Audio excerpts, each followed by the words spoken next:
Oke, baik. Saya lanjutkan. Nah, kehadiran Bapak Ibu pada webinar ini tentu menjadi bukti nyata ya, komitmen dan kepedulian kita bersama sebagai pendidik untuk terus meningkatkan kualitas pendidikan Indonesia melalui pemanfaatan teknologi digital dalam pembelajaran di kelas kita masing-masing. Nah, selanjutnya izinkan saya untuk membacakan rundown kegiatan webinar kita hari ini. Yang pertama pembukaan, kedua menyanyikan lagu Indonesia Raya, ketiga doa pembuka, keempat kata sambutan dari Ketua Komunitas Guru Penggerak Kota Pontianak Bapak Ya Dedi Suhandi MPD sekaligus membuka kegiatan webinar kita. Yang kelima foto bersama, yang keenam pemaparan materi dari keempat narasumber sahabat teknologi yang akan diawali dari Bapak David Hendrawan, kemudian dilanjutkan oleh Ibu Siska Yenti, Ibu Dorotun Mamuda, dan Ibu Rantika Kumera. Yang ke-10 adalah sesi tanya jawab dan diskusi. Yang ke-11 kata penutup, yang ke-12 doa penutup, dan yang ke-13 adalah foto bersama kembali. Baik, kita akan masuk ke sesi berikutnya yaitu menyanyikan lagu Indonesia Raya. Diharapkan peserta untuk mengambil sikap duduk yang sempurna.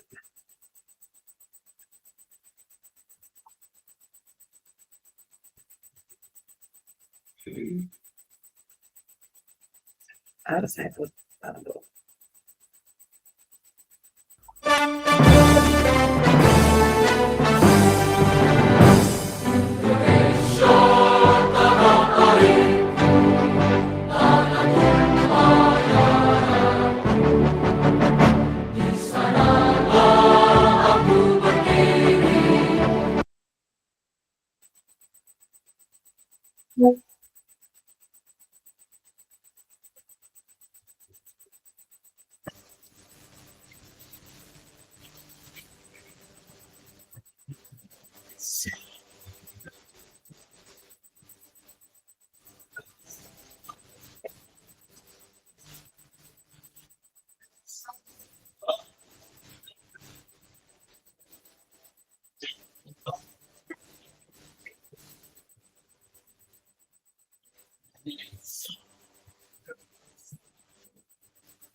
Oke, baik.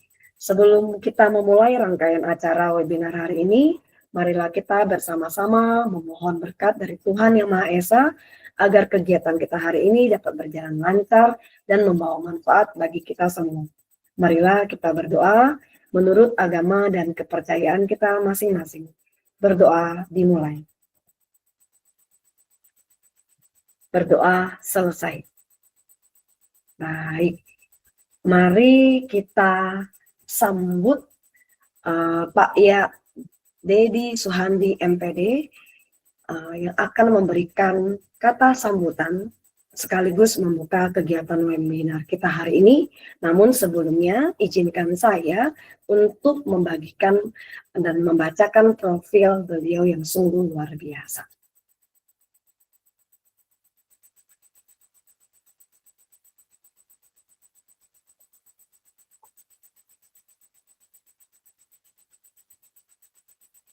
Oke, baik. Sudah nampak ya Bapak Ibu ya.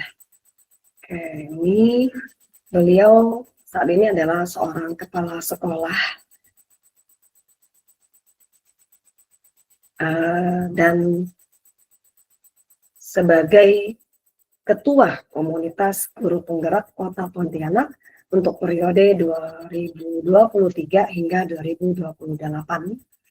Nah, tugas tambahan beliau adalah dosen ITKES, Institut Teknologi Kesehatan Muhammadiyah Provinsi Kalimantan Barat, Wakil Sekretaris PGRI Kota Pontianak 2020 hingga 2025, Wakil Ketua Komunitas Guru Penggerak Provinsi Kalimantan Barat, Ketua Kuartir Ranting Gerakan Pramuka Kecamatan Pontianak Tenggara, Fasilitator Daerah Penguatan Literasi, Fasilitator Penguatan Kompetensi Kepala Sekolah Provinsi Kalimantan Barat, serta Asesor GTK Kemendikbudristek. Nah, riwayat karir beliau sungguh menunjukkan sebagai seorang pemimpin yang luar biasa ya. Saat ini beliau bertugas sebagai Kepala Sekolah SD Negeri 34 Pontianak Kota. Prestasi dan penghargaan yang sudah beliau capai juga sudah sangat banyak, yaitu juara 1 LMP Guru Bahasa Indonesia tingkat Kota Pontianak, peringkat 1 Lokakarya Membaca Menulis dan Apresiasi Sastra tingkat nasional, juara 3 Lomba Guru Berprestasi tingkat Kota Pontianak, kemudian juara 1 Lomba Guru Berprestasi tingkat Kota Pontianak dan Provinsi Kalimantan Barat, finalis Guru Berprestasi tingkat nasional pada tahun 2017, serta penghargaan Kepala Dinas Pendidikan dan Kebudayaan Kota Pontianak atas kontribusi dalam meningkatkan pembelajaran di sekolah pada tahun 2023. Karya inovasi beliau adalah menghasilkan buku Gupres Membawa Berkah, pembelajaran drama aksi, teknik menulis puisi dengan SPBM, RTL Diklat TKS, buku antologi kisah di balik tirai bambu, lukisan Hati Penggerak Negeri, lapisan Cinta Sang Guru, dan jejak langkah guru penggerak Kota Pontianak. Sungguh sudah banyak ya yang buku yang sudah beliau tulis. Kemudian beliau juga menulis LKS USBN Kota Pontianak sebagai tim review naskah USBN tingkat provinsi dan menulis modul paket A. Oke, baik, kepada Pak Ya Suhendi kami persilakan untuk menyampaikan kata sambutan. Baik, terima kasih Ibu Siska Yenti. Bismillahirrahmanirrahim. Assalamualaikum warahmatullahi wabarakatuh. Selamat siang dan salam sejahtera untuk kita. Salam Om Swastiastu, Namo Buddhaya, salam kebajikan rahayu. Alhamdulillah, puja beriring syukur mari bersama kita panjatkan hadirat Tuhan Yang Maha Kuasa yang telah banyak memberikan nikmat kepada kita, terutama nikmat kesehatan, sehingga pada detik ini kita masih bisa bersilaturahim, bertatap maya, untuk saling berbagi informasi. Nah, untuk itu kita sama-sama selalu bersyukur hadirat Tuhan Yang Maha Kuasa.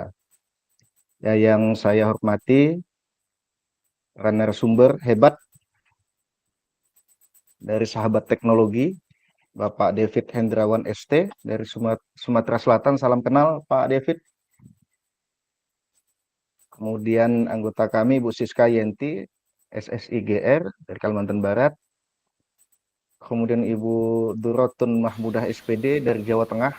Ibu Jawa Tengah ya. Kemudian Ibu Rantika Humairah SPDGR dari Bengkulu. Alhamdulillah. Banyak teman-teman saya, Bapak Ibu dari Jawa Tengah, dari Bengkulu, dari Sumatera Selatan, kalau sudah ada kegiatan nasional itu biasanya sering ketemu gitu. Kemudian Bapak Ibu peserta webinar kolase, kolaborasi Sahabat Teknologi. Selamat siang. Mudah-mudahan tetap semangat ya Bapak Ibu dalam mengikuti webinar ini. Webinar ini merupakan bukti nyata dari semangat kolaborasi dan inovasi, khususnya dalam memanfaatkan teknologi untuk meningkatkan kualitas pembelajaran. Nah, sejalan dengan implementasi kurikulum Merdeka dan juga terkait dengan rapor pendidikan, kemudian PMM ya Bapak Ibu ya. Mudah-mudahan PMM ini tetap lanjut. Bapak Ibu mau lanjut apa PMM-nya mau dihentikan ini? Gimana Ibu-Ibu? Ada yang punya pendapat? Karena sudah banyak beredar di medsos bahwa menteri yang baru ini akan menghapus PMM. Jadi biasa ya Bapak Ibu ya, kalau ada menteri yang baru itu rumor, informasi yang tidak datang langsung dari sumbernya itu lebih riuh bahasanya kalau bahasa Jawa ya. Tahu nggak Ibu yang dari Jawa Tengah? Ada teman saya dari Jawa gitu kalau bahasa riuh gitu. Saya dapat Iya, itu bahasanya. Betul ya Bu ya? iya betul Pak. Baik Bapak Ibu, kemudian tema webinar kita kali ini adalah kolase. Saya juga di awal sewaktu Ibu Siska ini menyampaikan saya apa itu kolase. Saya kira kolase yang apa? Kerajinan itu ya. Ternyata kolase itu akronim ya, singkatan. Nah, kegiatan ini sangatlah relevan dengan semangat Merdeka Belajar yang sedang digelorakan. Nah, mudah-mudahan tetap berlanjut ya, semangat Merdeka Belajar ini. Nah, di era digital atau digitalisasi saat ini, nah teknologi merupakan satu di antara kunci untuk menciptakan proses pembelajaran yang lebih efektif, menarik, dan bermakna bagi peserta didik. Mengapa? Karena mereka memiliki alat tersebut bagi di daerah-daerah perkotaan ya, Pak Ibu ya. Ini kalau di daerah pedesaan agak sulit untuk digunakan. Karena saya pernah menjadi pamong itu kalau mereka ingin daring sama saya harus ke laut dulu, ke sungai, ke tepi pantai dulu, ke pantai dulu. Ada yang manjat pohon gitu. Nah, kalau di daerah terpencil gitu. Nah, kalau daerah perkotaan sih tidak menjadi masalah. Kemudian ini juga sesuai dengan prinsip-prinsip kurikulum merdeka yang menekankan pada pembelajaran yang berpusat pada peserta didik, pengembangan karakter dan juga kemampuan pembelajaran abad 21. Nah, hari ini kita akan mendapatkan kesempatan yang sangat istimewa ya Bapak Ibu yang mengikuti. Kita patut bersyukur karena masih diberi kesempatan untuk mengikuti kegiatan ya yang akan disampaikan nanti oleh para narasumber hebat dari Sahabat Teknologi 2024. Selamat ya Bapak Ibu yang sudah terpilih menjadi Sahabat Teknologi 2024. Mudah-mudahan nanti juga teman-teman yang belum bisa menular nih penyakit bagusnya. Nah, nanti silahkan diperhatikan, disimak dengan baik ya Bapak Ibu, apa yang mereka sampaikan, mudah-mudahan bermanfaat dan bisa juga kita bagikan kepada teman-teman yang tidak mengikuti. Nah, melalui praktik baik yang dibagikan oleh narasumber, kita dapat memperoleh inspirasi. Nah, mudah-mudahan mendapatkan inspirasi dan juga pengetahuan baru dalam mengimplementasikan inovasi pembelajaran digital di sekolah, di kelas, terutama Bapak Ibu ya. Jadi kita berawal dari kelas. Kalau kita ingin menjadi guru yang hebat, awalnya dari kelas, bukan awalnya dari pertemuan daring seperti ini. Karena kita guru adalah manajer di kelas. Nah, kita lakukan praktik baik kita dulu di kelas. Kemudian kemampuan apa yang Bapak Ibu sudah miliki, curahkan semuanya di kelas. Dapat ilmu dari webinar, curahkan di kelasnya. Jangan dibagi dulu di luar ya Pak Ibu ya. Dibagi siswanya dulu, serta didiknya. Nah, sehingga bermakna ketika Bapak Ibu nanti mendiseminasikan atau berbagi praktik baik, artinya Bapak Ibu sudah melakukan, tidak omong kosong, tapi sudah ada bukti. Setelah diseminasi, diterapkan, berhasil, nah barulah kita berbagi kepada teman-teman untuk memotivasi. Nah, baik Bapak Ibu, semoga harapan Bapak Ibu narasumber terkait dengan berbagi pada hari ini itu betul-betul dapat dilaksanakan nanti diimplementasikan di sekolahnya. Dan juga mudah-mudahan saya doakan Bapak Ibu sehat selalu, tetap semangat ya dalam mendidik anak bangsa karena memang guru adalah contoh, digugu dan ditiru. Jadi dari guru itulah akan melahirkan nanti anak-anak kita yang hebat. Nah, anak-anak kita yang hebat ya karena saya di sini adalah fasilitator literasi, jadi saya selalu itu kalau di sekolah penguatan literasinya saya lebih kuatkan gitu. Apakah itu literasi biasa juga literasi digitalnya. Ya, baik itu saja Bu Siska, tidak berpanjang lebar untuk mengantar dari saya karena nanti akan lebih banyak dijelaskan oleh narasumber. Baik, selamat mengikuti webinar dengan mengucapkan Bismillahirrahmanirrahim. Webinar kolase kolaborasi sahabat teknologi inovasi pembelajaran digital wujudkan merdeka belajar secara resmi dibuka. Saya akhiri. Ya, Ya, Taufiq Hidayah. Assalamualaikum warahmatullahi wabarakatuh. Mohon maaf atas segalanya. Demikian. baik, terima kasih Bapak sudah bersedia memberikan kita motivasi yang luar biasa untuk kita ya di sini ya, bahwa kita perlu terus meningkatkan kualitas pembelajaran di kelas. Tentunya memang benar kita harus mulai dari kelas kita masing-masing terlebih dahulu. Dan terima kasih juga sudah membuka kegiatan webinar kita pada hari ini. Nah, tidak mengurangi rasa hormat jika Pak ya, jadi ada kegiatan lanjutan setelah ini, maka kami dengan hormat mempersilahkan Bapak untuk meninggalkan ruangan Meet ini. Namun sebelumnya kita foto bersama dulu ya Bapak, Bapak Ibu peserta yang lain juga. Silakan dibuka kameranya. Kita foto bersama dulu.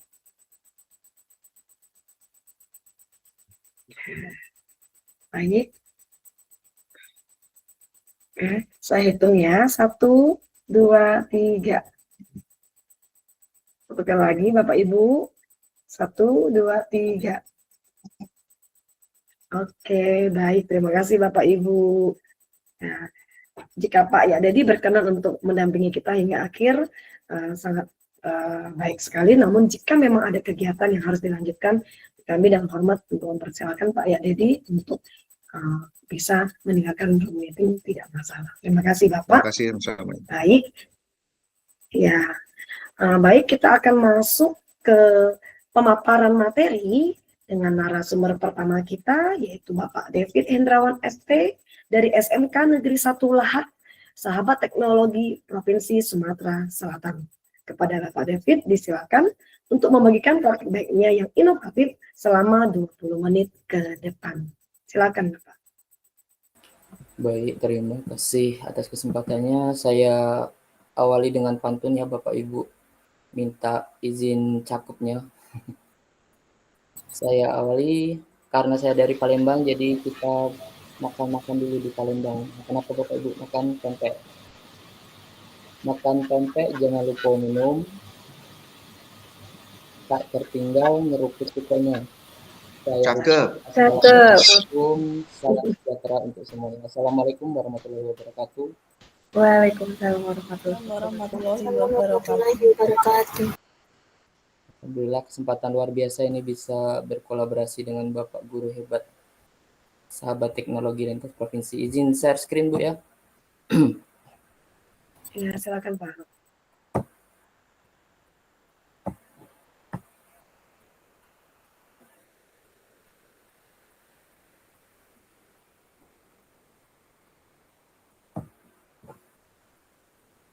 Baik, sebelumnya perkenalkan terlebih dahulu, nama saya David Hendrawan. Kebetulan sekarang bertugas di SMK Negeri 1 Lahat, tepatnya di Provinsi Sumatera Selatan.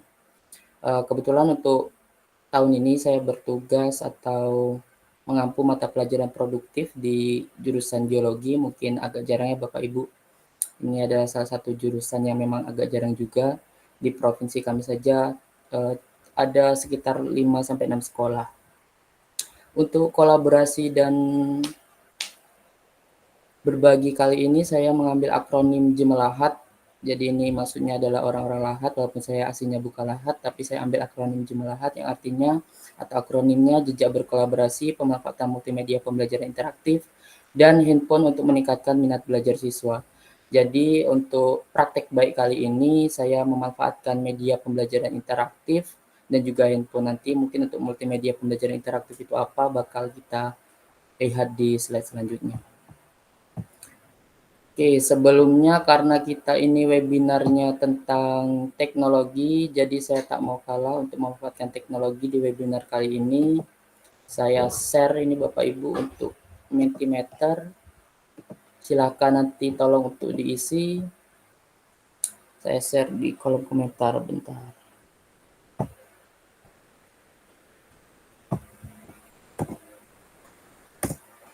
Nah, minta bantuannya tolong diisi Bapak Ibu.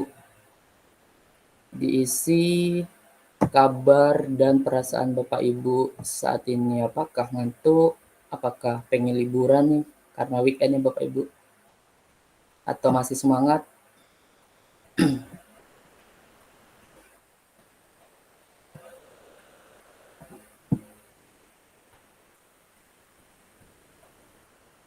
Oke, sudah ngisi. Penasaran? Kabarnya baik. Ada lagi Bapak Ibu?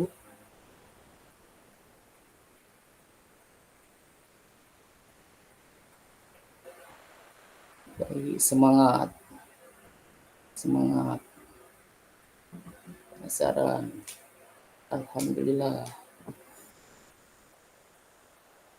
Alhamdulillah, terima kasih responnya Bapak Ibu. Artinya Bapak Ibu masih semangat untuk mengikuti webinar kita kali ini. Jadi ini tampilan aplikasi atau website Mentimeter Bapak Ibu bisa Bapak Ibu gunakan atau aplikasikan, implementasikan di kelas kalau dalam pembelajaran biar siswa juga ikut interaktif ketika pembelajaran. Oke, kita mulai.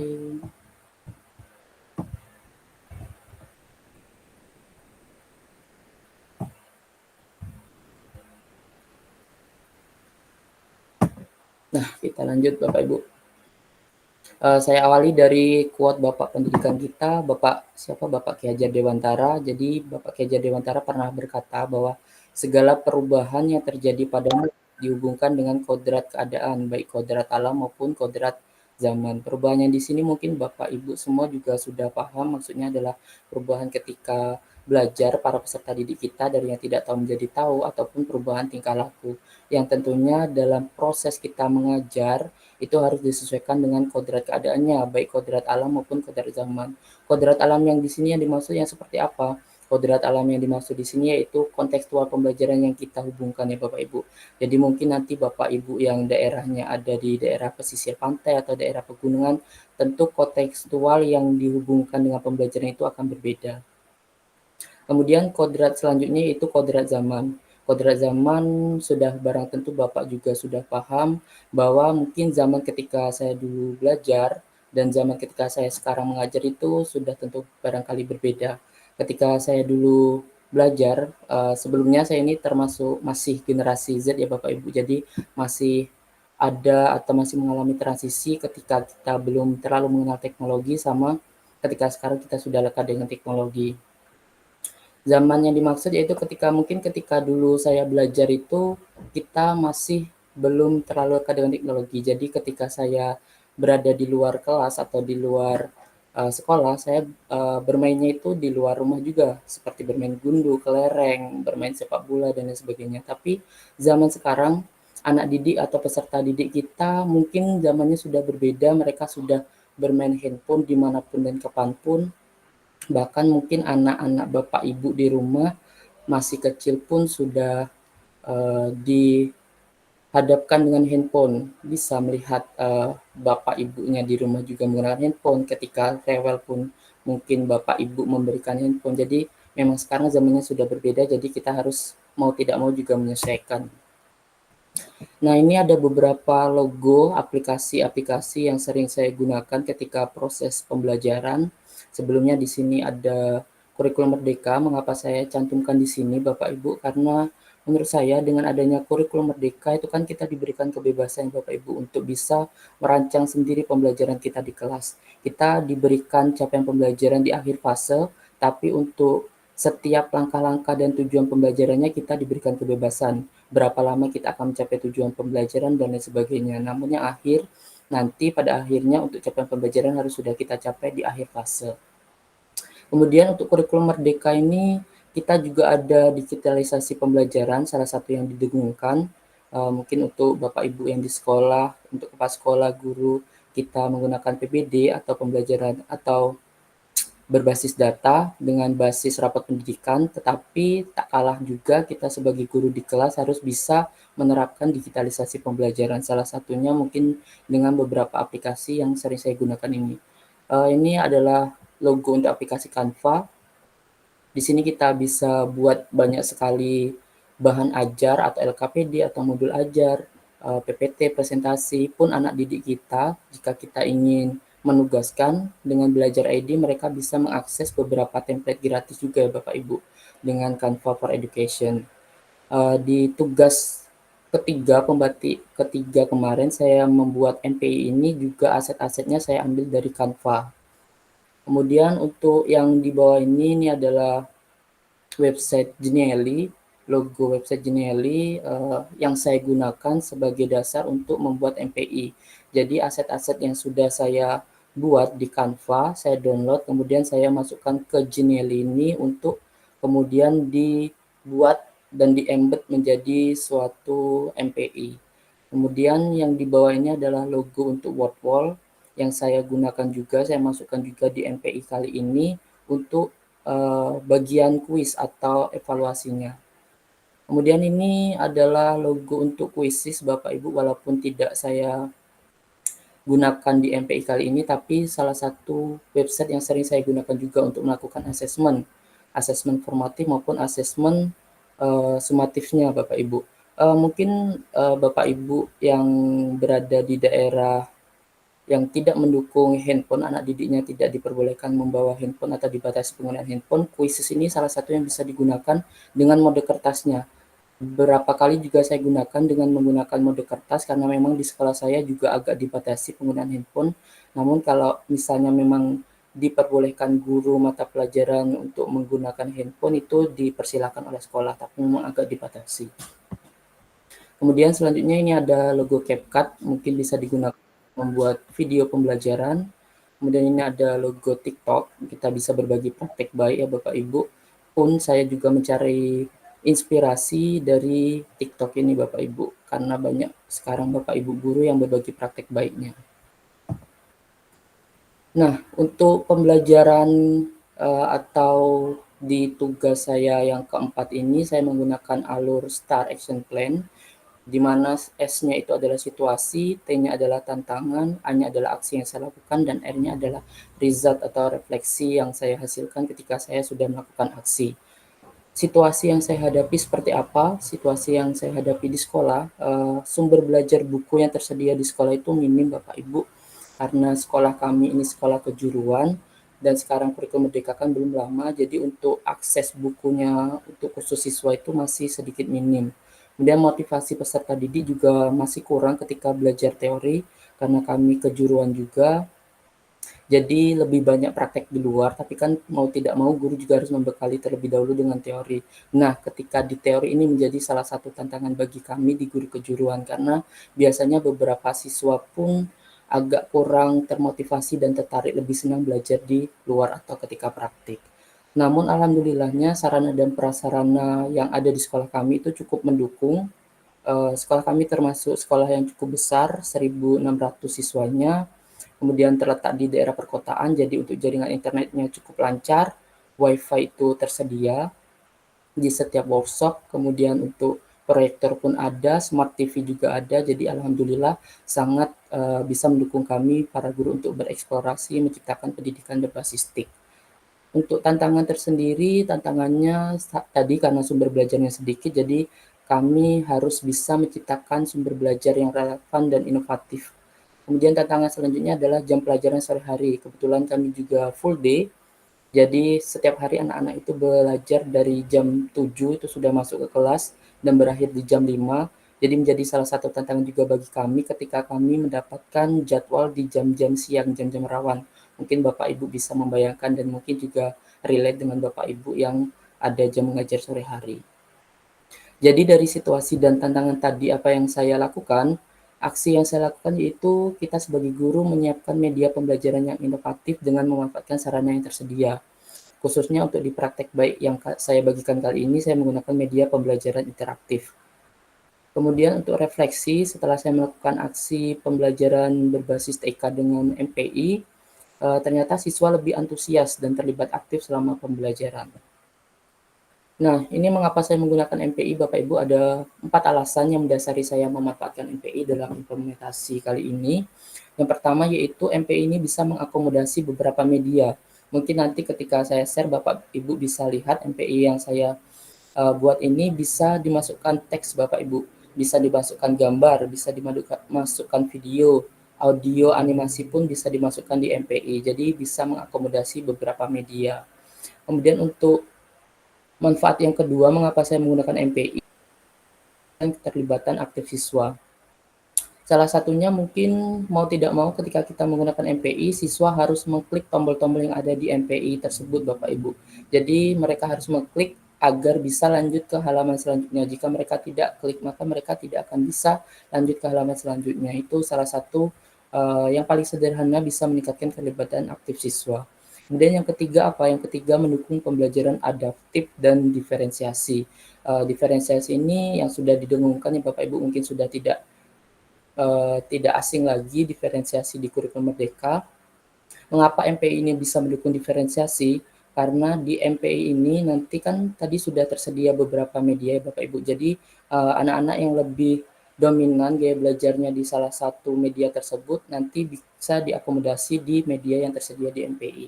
Mungkin anak-anak yang suka baca teks atau visual saja mereka akan lebih lama atau lebih suka belajar ketika mereka membaca. Tetapi anak-anak yang audio visual nanti akan lebih nyaman dan lebih paham ketika mereka membaca atau melihat video. Kemudian diferensiasi yang kedua yaitu diferensiasi kecepatan belajar, di mana kita tahu kebutuhan belajar dan kecepatan belajar anak didik kita itu berbeda. Jadi dengan MPI mereka bebas bisa mengulang-ulang jika memang kecepatan belajar mereka rendah. Kemudian untuk aksesibilitas dan fleksibilitasnya juga bisa diakses di mana saja dan kapan saja. Ini untuk alur pembuatan MPI yang saya buat Bapak Ibu. Yang pertama itu perencanaan MPI, tentu kita harus sesuaikan dengan tujuan pembelajaran yang kita gunakan. Kemudian yang kedua yaitu pembuatan MPI. Tadi untuk aset-aset saya ambil dari Canva, kemudian saya masukkan ke Genially, baru untuk game-gamenya nanti saya ambil dari Wordwall. Kemudian setelah MPI itu selesai dibuat dan tombol-tombolnya itu sudah dihubungkan dengan halaman yang akan kita berikan, maka langkah selanjutnya itu pengujian MPI untuk menguji apakah tombol-tombolnya berfungsi dan berfungsi dengan benar, tidak ada yang salah kamar. Kemudian jika sudah diuji dan ternyata sudah baik, maka langkah selanjutnya bisa kita publikasikan dan kita berikan kepada anak didik kita. Itu langkah pembelajaran seperti ini Bapak Ibu, seperti biasa ada pendahuluan inti dan penutup. Untuk pendahuluan seperti biasa Bapak Ibu juga sudah paham. Kemudian untuk di kegiatan inti walaupun kita menggunakan tetapi saya tetap memberikan atau membuat peserta didik ini berpusat atau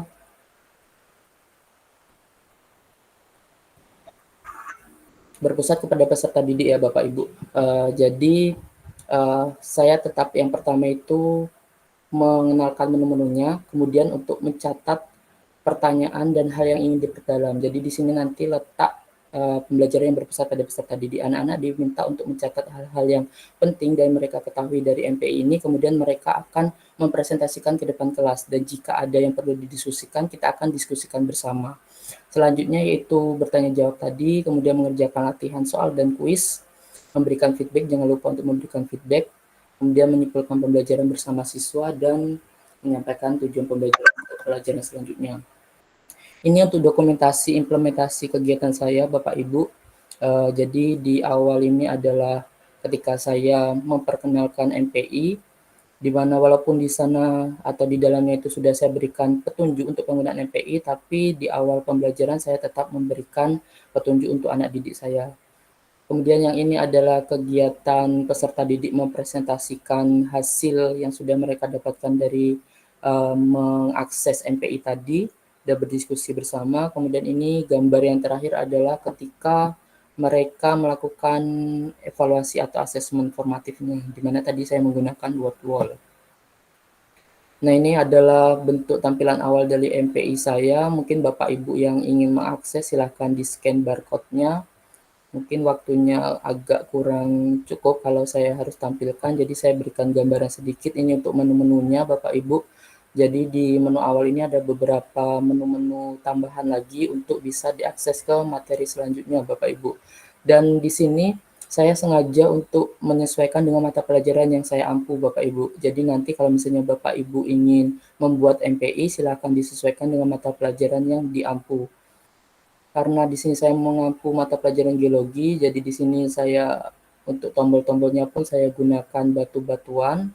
Kemudian jangan lupa untuk menambahkan detail-detail kecil Bapak Ibu, misalnya ketika diklik maka akan berubah warna atau menjadi gelap atau nanti ngezoom. Mungkin bagi kita biasa, tapi untuk anak didik itu kayaknya lebih menarik. Kemudian ini untuk uraian materi, ini untuk kuis. Dan di akhir kuis tentu ada papan peringkat, ini salah satu yang buat mereka semangat, bahkan ketika mereka sudah di akhir pembelajaran mau istirahat itu mereka masih mencoba terus. Jadi salah satu hikmah yang bisa kita ambil dengan anak-anak mencoba terus itu berarti nanti kelamaan mereka akan paham dengan sendirinya atau hafal dengan sendirinya karena sering diulang-ulang. Oke, ini untuk kesimpulan yang saya ambil ketika saya sudah mengimplementasikan pembelajaran berbasis TIK tadi, yaitu dengan pemanfaatan MPI dalam pembelajaran, maka akan meningkatkan keterlibatan aktif peserta didik. Apa korelasinya nanti tentu dengan hasil belajar peserta didik yang meningkat juga. Oke, terima kasih. Sekian pemaparan dari saya. Saya kembalikan kepada Bu Siska selaku moderator. Oke, baik. Luar biasa sekali Pak David ya. Jadi Pak David memaparkan kepada kita bagaimana pembuatan MPI secara umum dan manfaatnya seperti apa, dan begitu juga implementasinya dalam pembelajaran ternyata memberikan dampak dan hasil yang bermakna buat pembelajaran anak-anak. Baik. Untuk pemaparan materi berikutnya, itu adalah materi dari saya. Izin Bapak Ibu, sebelumnya saya izin off cam ya, karena jaringan di tempat saya sedang tidak stabil. Tapi suara saya bisa terdengar dengan jelas ya Bapak Ibu ya. Oke. Baik.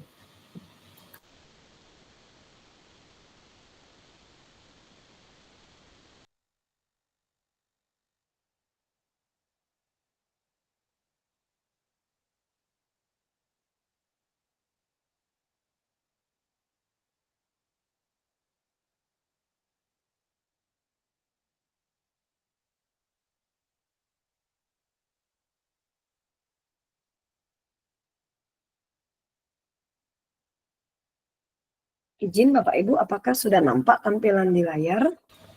Sudah Bu, sudah tampak. Tapi terbalik Baik. itu.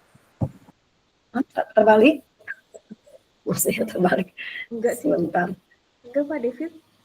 Kalau di saya enggak. Tidak Bu, di saya. Baik. Saya, Bu. Baik, siap. Nah, tadi di awal Pak David sudah menjelaskan tentang secara teoritis MPI itu seperti apa manfaatnya, dan di sini saya langsung memaparkan tentang implementasi MPI tersebut dalam pembelajaran bersama anak-anak di dalam kelas ya.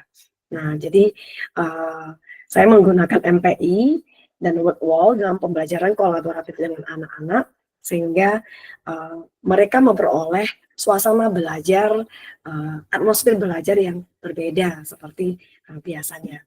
Nah, betul sekali bahwa MPI itu sangat efektif kita gunakan dalam pembelajaran yang terdiferensiasi. Karena MPI juga merupakan salah satu sumber belajarnya anak-anak juga ya. Oke. Ya, perkenalkan, saya adalah Siska Yenti, guru IPA di SMP Katolik Santo Petrus, Pontianak. Saya mengajar sejak tahun 2007 hingga sekarang. Nah, jadi pembelajaran di kurikulum Merdeka ini dengan konsep Merdeka Belajar yang digaungkan adalah pembelajaran yang berpusat pada peserta didik. Nah, dalam menyediakan pembelajaran yang berpusat pada peserta didik, maka kita dalam merencanakan pembelajaran tentu menggunakan model-model pembelajaran yang memang berfokus pada peserta didik, student center. Salah satunya adalah discovery learning, yang di samping project based learning, kemudian problem based learning atau inquiry based learning. Yang saat ini juga sedang ngetren sekali adalah game based learning. Dan metode yang digunakan adalah metode pembelajaran kolaboratif. Kolaborasi adalah salah satu kompetensi abad 21 yang harus dikuasai oleh peserta didik kita agar bisa menjawab tantangan di masa mendatang. Jadi izinkan saya untuk memaparkan sedikit tentang model pembelajaran discovery learning. Ini hanya sekedar penguatan karena saya yakin Bapak Ibu guru hebat di sini semuanya pasti sudah sangat mengenal ya dengan model discovery learning. Nah, tadi sudah disampaikan bahwa model ini adalah berorientasi pada murid, pembelajarannya itu begitu aktif. Aktif dalam hal bisa secara mandiri dilakukan oleh individu, per individu peserta didik, ataupun kolaborasi antara peserta didik. Dan kita guru berperan hanya sebagai fasilitator, utamanya adalah fasilitator, mendampingi pembelajaran mereka dan menguatkan pembelajaran anak-anak. Kemudian dengan model ini, kita guru fasilitator ya mengarahkan murid untuk menemukan atau mengidentifikasi sesuatu permasalahan yang mungkin mereka temukan dari pengamatan secara langsung atau tidak langsung dalam kehidupan sehari-harinya yang kita kaitkan dengan materi pembelajaran yang langsung ataupun permasalahan yang mungkin disediakan oleh guru. Inovasinya adalah dengan mengintegrasikan model flipped classroom dengan model discovery learning ini yang berbasis TIK. Nah, model flipped classroom ini tentunya kita memanfaatkan LMS yang digunakan seperti Canvas, Moodle, kemudian Google Classroom yang umum dipakai gitu ya. Nah, kita memanfaatkan LMS ini adalah sebagai platform digital yang digunakan dalam skala sekolah ya di sini ya. Nah, karena sekolah kami menggunakan Google Classroom gitu ya. Jadi segala asesmen, segala sumber belajar kita bisa sediakan terlebih dahulu di dalam LMS ini sehingga anak-anak bisa melakukan proses pembelajaran mandiri terlebih dahulu gitu ya. Oke, sebelum pembelajaran di kelas. Nah, perangkat platform digital yang digunakan tentunya beragam. Bisa mulai dari Canva ya yang sering digunakan anak-anak untuk mendesain bahan presentasi mereka atau oleh kita guru untuk membuat bahan ajar ya yang lebih menarik dan animatif gitu ya, ataupun dengan aplikasi-aplikasi lain, aplikasi Google lainnya seperti Google Slide, Google Docs yang bisa dijadikan sebagai aplikasi untuk pembelajaran kolaboratif yang bisa mereka lakukan tanpa harus bertatap muka secara langsung. Nah, oke. Nah, dengan pembelajaran kolaboratif tentunya itu bisa meningkatkan keterampilan bekerja sama antar mereka dalam berkomunikasi, bagaimana bersama-sama menyelesaikan masalah, nampak keaktifannya dinamis, dan memahami materi dengan lebih utuh. Ini beberapa sintak pembelajaran dari discovery learning ya, mulai dari stimulasi yang bisa kita kenal dalam tahapan apersepsi, di mana di tahapan ini kita memberikan pemantik-pemantik dengan berbagai cara, gambar, ilustrasi pertanyaan, lisan ataupun video ya, yang bersesuaian dengan materi yang diajarkan. Kemudian diarahkan untuk mengidentifikasi masalah. Setelah masalah teridentifikasi, seperti di awal tadi, yang kita ini juga bisa menjadi bagian dari asesmen awalnya anak-anak gitu ya, untuk melihat sejauh mana kesiapan anak-anak dalam belajar. Kemudian masuk ke pengumpulan data dan informasi, data itu diolah, dianalisa, kemudian diinterpretasikan, dikomunikasikan di depan kelas secara bersama dalam kelompoknya ataupun bisa juga dengan individu. Kemudian masuk ke tahapan terakhir, generalization, penarikan kesimpulan. Sedangkan untuk metode pembelajaran kolaboratif, selain berorientasi pada murid, juga bersifat interaksi yang memelihara interaksi di antara mereka ya, yang bagaimana tadi mereka berkomunikasi satu sama lain. Karena communication, collaboration itu juga termasuk dua kompetensi abad 21 yang memang harus kita terus kuatkan kepada anak-anak. Kemudian dengan pembelajaran kolaboratif, peserta didik menjadi lebih aktif untuk menemukan informasi bersama, menganalisis dan menyelesaikan masalah bersama. Guru juga berperan sebagai fasilitator, pembelajaran suasananya, atmosfernya menjadi lebih dinamis, lebih menyenangkan.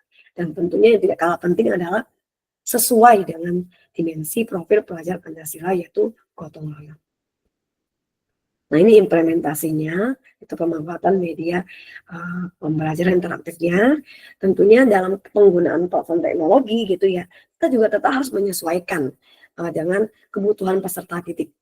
Apakah semua pembelajaran pasti melibatkan penggunaan platform teknologi? secara mandiri oleh siswa, tentu tidak serta-merta demikian begitu ya. Mulai dari kita guru merencanakan pembelajaran tadi yang sudah disampaikan oleh Pak David, membuat bahan ajar dan segala macam, itu juga sudah termasuk contoh penggunaan platform teknologi yang sederhana. Atau bahkan ketika kita kenalkan kepada anak-anak bisa menggunakannya tadi secara kolaboratif. Nah, dalam implementasi materi, saya karena guru IPA ya berbasis biologi gitu ya, masuk ke materi sistem organ, yaitu sistem pencernaan manusia. Untuk masuk ke sistem pencernaan manusia, tentu anak-anak harus mempelajari dulu materi prasyarat. Materi prasyaratnya apa? Misalnya sistem organisasi kehidupan. Nah, jadi sebelum masuk ke pembelajaran utamanya ini, maka di awal sudah mengenal terlebih dahulu sistem organisasi kehidupan itu seperti apa. Sehingga ketika kita masuk, mengarahkan mereka masuk ke sistem organ dengan tujuan yang sudah lebih berbeda, itu mereka sudah lebih memahami ya, terutama seperti istilah-istilahnya dan segala macam. Nah, untuk sistem pencernaan manusia sendiri, itu banyak istilah-istilah ilmiah yang mungkin secara umum anak-anak masih merasa kurang familiar mendengar. Makanya salah satu strategi kita yaitu dalam memanfaatkan MPI ini. MPI yang sudah kita buat tadi dari misalnya salah satunya dari tugas level 3 gitu ya. Nah, melalui MPI ini mereka saling berinteraksi dalam kelompoknya sehingga dalam memahami materi, memahami istilah-istilah itu jauh lebih menyenangkan dan terasa lebih mudah bagi mereka. Nah, tentunya juga kita bisa mengaitkan kearifan lokal di dalamnya. Kalau ini kita berbicara tentang makanan, pencernaan, maka kita bisa mengangkat tajuk makanan khas di kota kita masing-masing ya, misalnya makanan khas kota Pontianak gitu ya. Kita memberikan berbagai pertanyaan pemantik gitu ya, yang berhubungan dengan makanan apa sih, makanan khas kota Pontianak apa sih yang mereka senangi, yang mereka sering makan, dan bagaimana dengan nutrisi dan segala macam. Itu yang nanti akan digiring masuk ke dalam materi intinya. Sehingga dari stimulasi-stimulasi ini ya, anak-anak secara tidak langsung juga bersama dengan kita menentukan tujuan pembelajaran. Yang walaupun sebelumnya kita sudah merencanakan dulu nih tujuan pembelajarannya apa. Tapi ketika kita bisa mengarahkan stimulasi yang baik, yang tepat dalam memulai pembelajaran, maka anak-anak bisa digali untuk menyatakan tujuan apa sih yang mau kita dapatkan dari pembelajaran ini. Dan secara umum menemukan satu titik fokus yang sama, walaupun mungkin menggunakan sedikit bahasa yang sedikit berbeda. Gitu ya. Nah, ini ada contoh MPI yang sudah saya buat. Saya akan menunjukkannya secara sekilas ya Bapak Ibu ya. Dalam hal ini tidak saya memberikan tutorial cara membuatnya, karena kapasitas ini adalah berbagai praktik baik implementasi pembelajaran.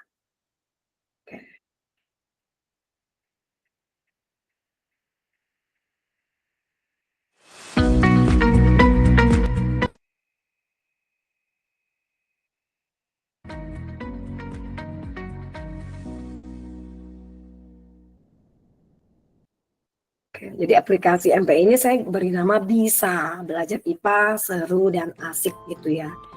Nah, jadi ini saya menggunakan aplikasi Articulate Storyline 3 yang sebelumnya aplikasi ini kita bisa download dulu secara offline sehingga bisa kita akses dan kita otak-atik dan kita kerjakan MPI ini secara tanpa menggunakan jaringan internet. Oke, jadi anak-anak bisa diminta untuk memasukkan nama terlebih dahulu, masukkan asal sekolah, kemudian lanjut, begitu ya. Kita bisa memberikan kalimat atau kata pengantar yang menyemangati mereka untuk memulai belajar. Ini bisa dilakukan secara mandiri di rumah ataupun secara kolaboratif di sekolah bersama teman-temannya dalam kelompok belajar. Nah, pilihan menu media yang ada di MPI ini tentunya secara standar gitu ya, memenuhi standar. Tentunya harus ada apa sih materi yang dipelajari, materinya apa, kemudian sasaran siapa yang disasar, dan tujuan pembelajarannya apa. Ini bisa kita temukan di bagian pendahuluan. Kemudian materi juga ya, di bagian materi juga kita bisa masukkan audio atau suara kita sendiri yang kita rekam, atau audio pembelajaran dari sumber lainnya, video ataupun animasi teks gitu ya, gambar itu juga bisa disesuaikan. Sistem pencernaan Jadi manusia. ini, nah jadi ketika kita ada memberikan pertanyaan penjelasan pemantik dulu di awal, kemudian kita bisa uji kepada anak-anak bagaimana pemahaman mereka tentang bisa kayak tadi tentang proses pencernaan di awal. Maka mereka bisa mencoba menjawab pertanyaannya secara bersama. Misalnya jawabnya benar nih misalnya. Oh ternyata belum benar, semangat gitu ya. Ini segala bentuk apresiasi seperti ini kita bisa susun sendiri ya sesuai dengan kebutuhan masing-masing. Misalnya kita benar misalnya kayak gitu ya. Nah, bisa masuk ke dalam materi inti, itu organ saluran pencernaannya. Kita bisa masukkan video pembelajaran dari YouTube ataupun video pembelajaran kita buat sendiri. Nah, kalau ini yang berupa teks, gambar. Jadi bervariasi ya sesuai dengan kebutuhan kita Bapak Ibu dan kebutuhan anak-anak. Mereka lebih senangnya itu seperti apa gitu ya. Tentunya sesuatu media yang interaktif ini lebih cocok ya, lebih cocok untuk anak-anak usia pendidikan dasar dan menengah. Karena mereka generasi Z ya, mereka senang belajar itu sambil bermain. Ini juga termasuk bermain tapi yang interaktif gitu ya. Nah, setelah semua ini sudah dipelajari, bisa kembali ke home gitu. Dan ada bagian latihan tes. Nah, di sini ada 2 pilihan. Dan di articulate storyline ini ada cukup banyak template ya, template soal yang bisa kita pilih. Bisa untuk isian singkat kah, atau drag and drop, menjodohkan maksudnya kemudian benar salah, pilihan ganda tunggal, pilihan ganda majemuk gitu ya. Itu bisa kita pilih sesuai dengan kebutuhan. Dan bisa diberi skor juga di akhir. Nah, MPI yang baik juga harus ada sumber referensinya. Tentunya kita membuat media ini tidak asal ambil gitu ya. Pasti ada referensi yang kita gunakan. Baik itu referensi pada gambar, audio, video, ataupun materinya. Kemudian pengembang adalah menu siapa yang membuatnya. Oke, baik. Itu sekilas pengenalan tentang ini ya. Pengenalan tentang MPI yang sudah digunakan anak-anak dalam pembelajaran di kelas. Ini kegiatannya yang tadi ya, mereka duduk berkelompok, kemudian mengakses bersama, belajar bersama, guru berkeliling untuk mendampingi dan memberikan penguatan materi secara bergantian pada setiap kelompok. Nah, kemudian mereka akan mencoba memverifikasi pemahaman mereka gitu ya dalam bentuk presentasi di depan kelas, yang bisa disertai dengan tanya jawab juga. Kemudian penarikan kesimpulan dan refleksi lisan. Ini adalah implementasi ketika memanfaatkan MPI. Nah, inovasi yang lain juga adalah bisa dipakai untuk asesmen formatif. Nah, dalam hal ini saya menggunakan word wall juga secara terpisah dari MPI. Kalau word wall saya yakin Bapak Ibu guru lain juga pasti sudah sangat mengenalnya ya, gitu ya. Oke, word wall ini sendiri bisa banyak memberikan banyak ragam bentuk asesmen ya, sangat banyak bentuk asesmen. Nah, word wall ini bisa diakses mandiri oleh anak-anak berupa link yang kita sharekan ke Google Classroom. Mereka pakai gadget sendiri untuk akses, ataupun kita bisa fasilitasi secara terpusat misalnya di layar gitu loh. Yang dimana di sini kalau kita ingin melihat karakter kolaborasinya, maka kita yang akan memfasilitasi. Tapi kalau kita mau melihat bagaimana pemahaman mereka secara individual, maka mereka bisa mengakses secara mandiri dan melalui HP masing-masing. Nah, jadi ketika ada sedikit perbedaan, ketika guru memfasilitasi yang terpusat di depan kelas, pusat perhatian anak-anak ke depan itu atensinya lebih tinggi gitu ya. Nah, mereka bekerja dalam tim untuk berusaha bersama-sama menyelesaikan persoalan yang diberikan. Nah, di sini contohnya adalah menggunakan bentuk open the box gitu ya, di mana ada sejumlah pertanyaan yang sudah disiapkan, biar seru mereka deg-degan mendapatkan kotak yang mana, kita bisa menggunakan bantuan spin wheel. Nah, kemudian mereka diskusikan setelah permasalahan atau persoalan itu ditampilkan. Nah, kemudian mencoba memberikan jawabannya. Ataupun bisa menggunakan word search yang dimana kita berbatas waktu gitu ya. Siapa yang duluan mendapatkan kata yang diinginkan, boleh langsung ke depan. Jadi ini bisa uji kecepatan juga. Ini juga cukup seru ya. Anak-anak jadi lebih bersemangat, lebih fokus untuk menemukan jawabannya. Lebih ke asesmen informatif, bagaimana kita melihat proses belajar mereka mengalami peningkatan atau perbaikan di bagian tertentu begitu ya. Nah, ini adalah beberapa contoh refleksi dari murid, Bapak Ibu. Jadi Oke, jadi mereka ada yang memberikan refleksi secara lisan maupun tertulis. Secara umum merasa senang, merasa bersemangat, merasa pembelajaran memanfaatkan MPI atau platform digital yang lain itu adalah suatu hal yang menarik dan memiliki kreativitas. Baik kreativitas dari sumber belajar yang mereka dapatkan ataupun mereka sendiri juga merasa memiliki kreativitas dan dalam berpikir untuk memecahkan permasalahan bersama gitu. Dan ketika mereka sudah bekerja bersama, mereka menjadi saling saling berkomunikasi lebih intens satu sama lain, lebih meningkatkan kepercayaan diri karena mereka berusaha untuk mengutarakan pendapatnya.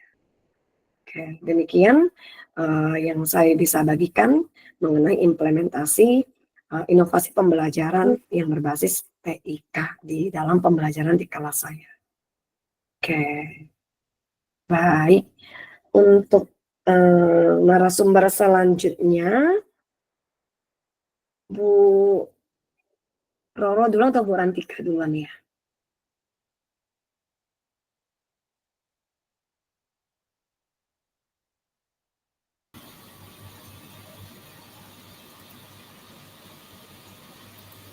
Kita serahkan kepada Ibu Durotun Mahmuda untuk menyampaikan materi mengenai implementasi inovasi pembelajaran yang berikutnya. Kepada Bu Durotun Mahmuda dipersilahkan.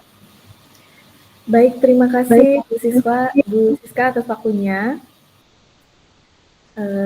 Saya langsung izin share screen, Gi. Silakan Bu. Ya.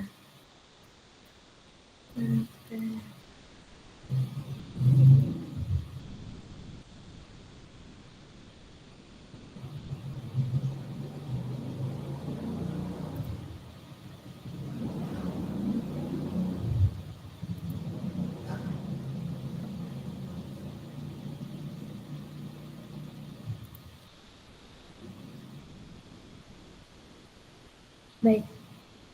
Izin untuk presentasi saya sudah terlihat, Gi? Apakah suara saya terdengar dengan jelas? Suara dan gambar terlihat dan terdengar dengan jelas, Ibu. Baik, terima kasih. Terima kasih atas waktunya. Terima kasih untuk teman-teman narasumber yang luar biasa. Dimulai dari Pak David, kemudian Ibu Siska, kemudian nanti dilanjutkan oleh Ibu Rantika.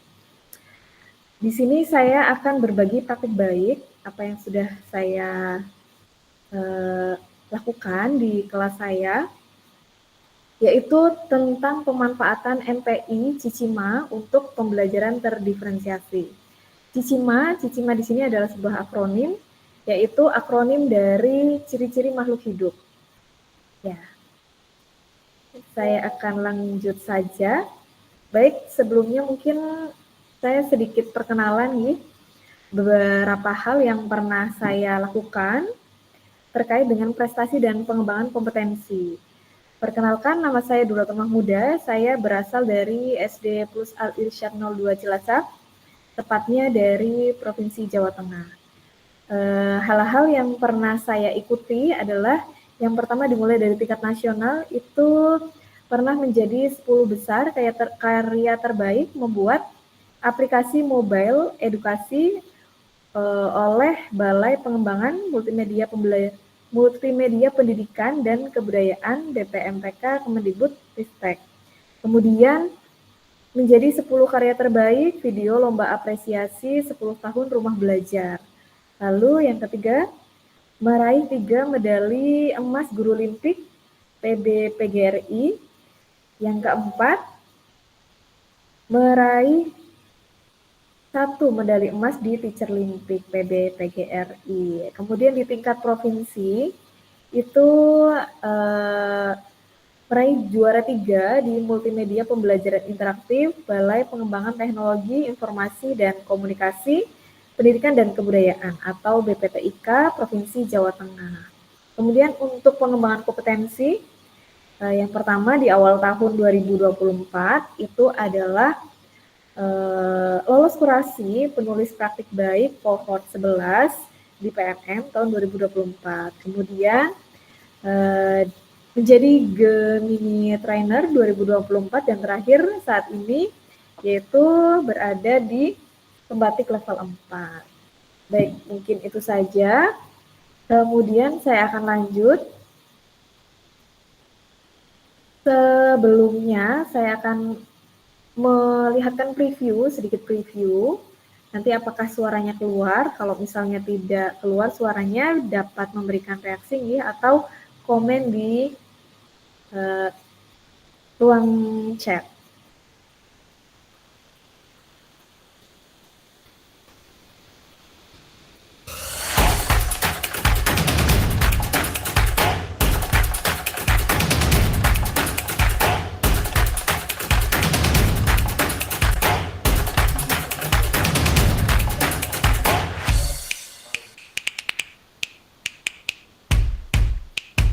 Terdengar ya, terima kasih Bu.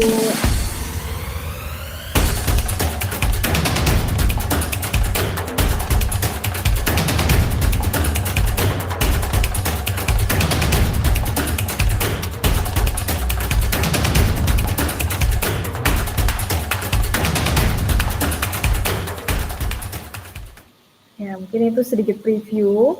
Sama halnya dengan Ibu Siska, ini juga saya buat dengan articulate storyline. Ya, sama. Oke, baik. Mungkin saya langsung ke implementasi saja.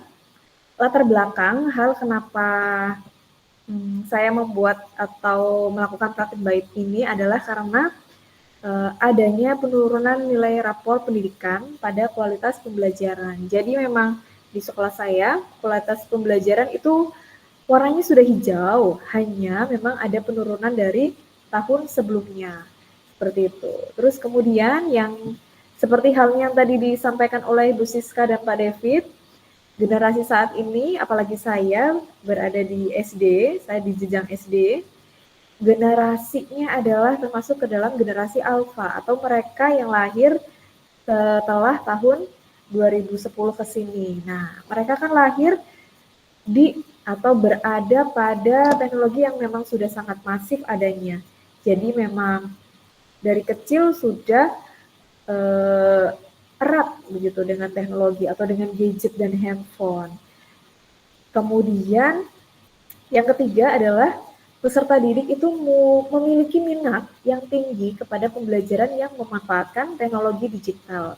Itu tadi karena mereka memang sudah sangat dekat dengan hal itu, jadi memang mereka sudah terbiasa dan memiliki minat yang tinggi, apalagi apabila memang materi atau evaluasi disampaikan dengan game-game yang menarik atau dibungkus dengan hal-hal yang berbau teknologi yang menarik.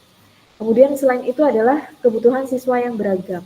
Kebutuhan siswa yang beragam di sini memang kita lihat lagi dari di kurikulum Merdeka ini ditekankan pada pembelajaran yang terdiferensiasi atau berdiferensiasi. Karena kita tahu murid kita di dalam kelas itu sangat beragam, baik dari keragaman minat belajar, keragaman kemampuan, ya, pemahaman, gaya belajar itu sangat beragam.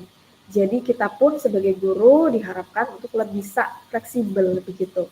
Jadi jangan sampai kita beranggapan bahwa yang penting sudah menuntaskan materi, yang penting materi sudah selesai. Nah, itu kurang tepat ya Bapak Ibu ya. Kita juga harus melihat bagaimana siswa itu berada di dalam kelas. Apakah mereka enjoy, apakah mereka senang, ataukah bagaimana hasil pembelajarannya. Apa hasil pembelajarannya bagus, kalau misalnya kurang, kenapa bisa kurang. Begitu. Kita harus selalu merefleksi diri. Begitu.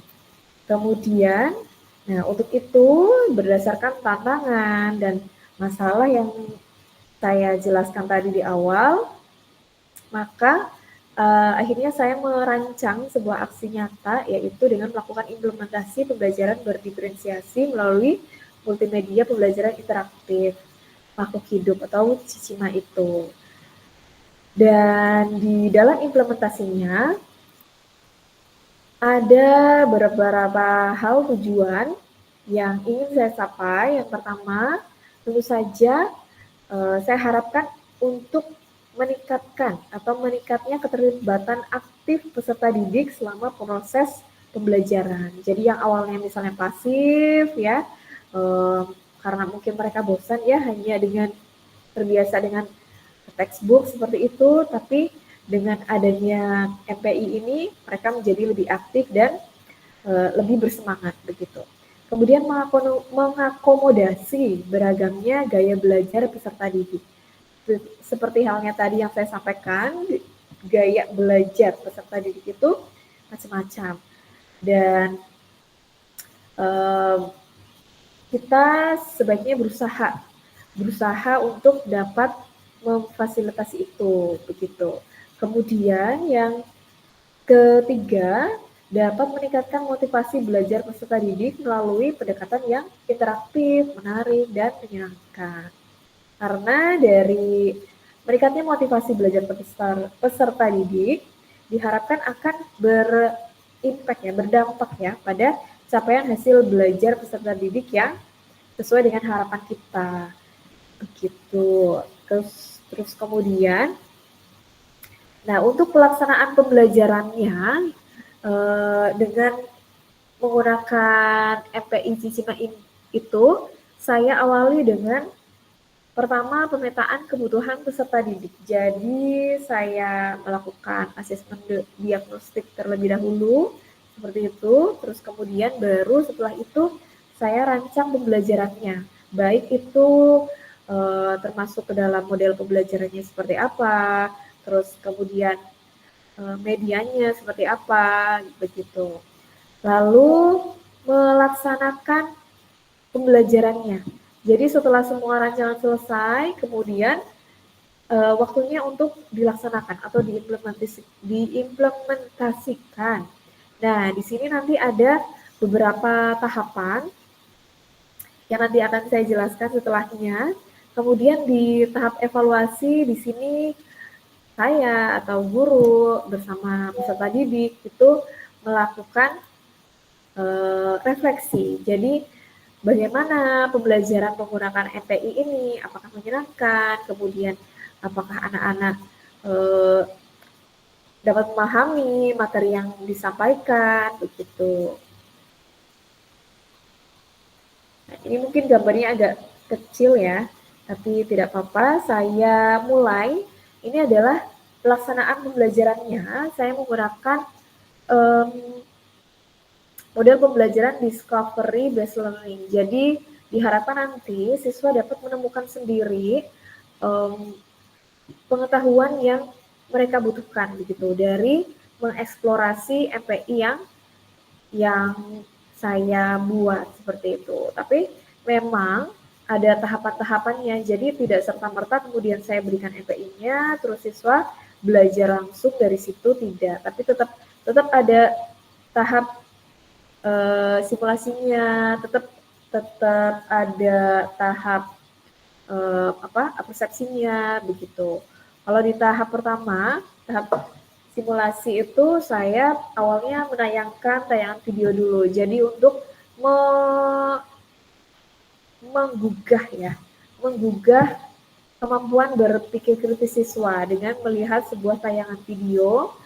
Video di sini adalah video tentang hewan, kemudian munculkan pertanyaan-pertanyaan yang berkaitan dengan ciri-ciri makhluk hidup. Jadi mereka dapat lebih terangsang untuk rasa ingin tahunya begitu. Kemudian setelah menayangkan video, baru dari situ adalah tahap problem statement-nya. Jadi peserta didik mengidentifikasi ciri-ciri makhluk hidup berdasarkan tayangan video itu. Jadi termasuk di dalamnya juga saya bimbing kira-kira apa yang didapatkan dari tayangan video itu. Nah, nanti mereka bisa menjawab. Jadi di sini lebih kepada bagaimana menggali untuk mereka tetap aktif ya. Jadi kita pancing-pancing terus untuk siswanya lebih aktif.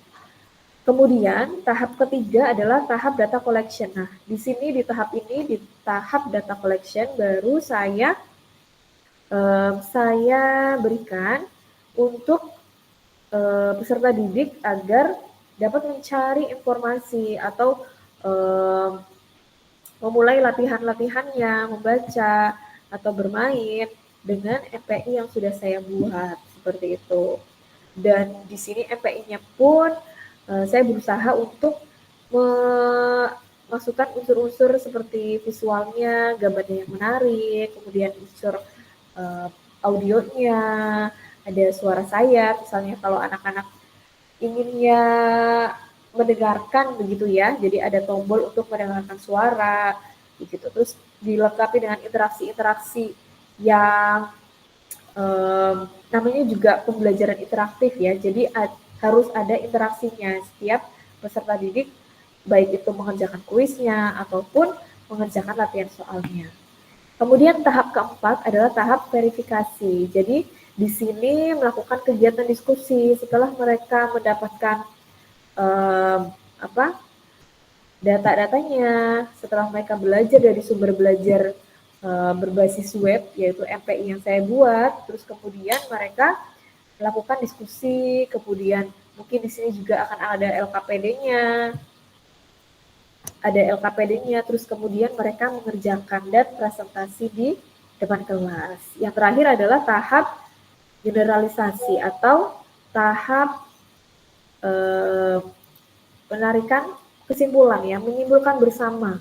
Jadi guru bersama peserta didik menyimpulkan materi pembelajaran yang sudah dilakukan. Apakah pembelajarannya menyenangkan, apakah ada kesulitan, kira-kira kesulitannya apa, dan seterusnya. Begitu. Kemudian, nah, ini adalah tampilan awal MPI-nya. Jadi ini adalah halaman opening-nya. Kemudian kalau Bapak Ibu ingin melihatnya sendiri, misalnya di handphonenya masing-masing dapat di-scan dari yang saya tampilkan, atau di sini sedikit saya akan membuka MPI yang sudah saya buat.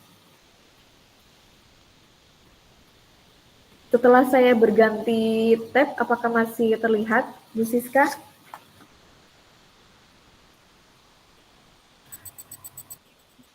Tidak terlihat Ibu. Oh, Belum. tidak terlihat. Harus ditekan di bagian atas. Oh iya. Di bagian atasnya ada share itu. Oh, sebentar. Saya share ulang.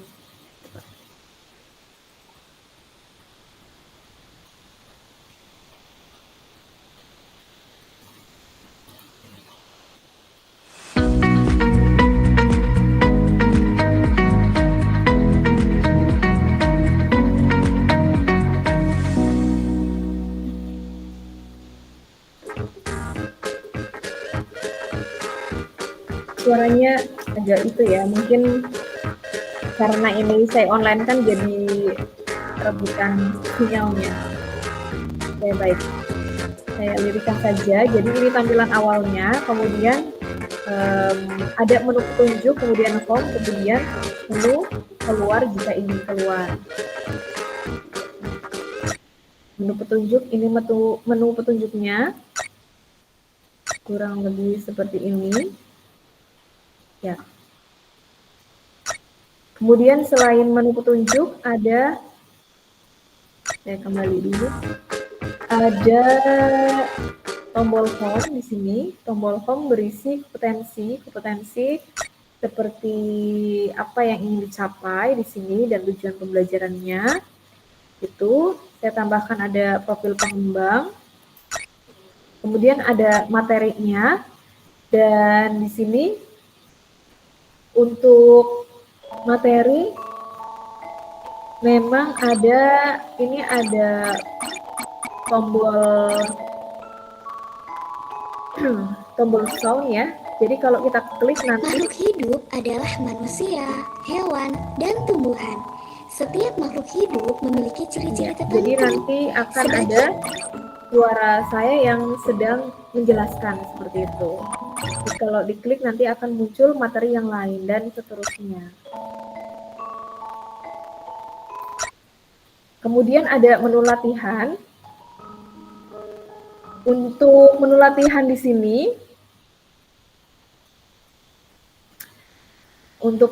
di sini, saya juga buat ada interaksi. Jadi setiap misalnya anak itu betul, nanti ada interaksinya, dan jika salah pun juga ada interaksinya.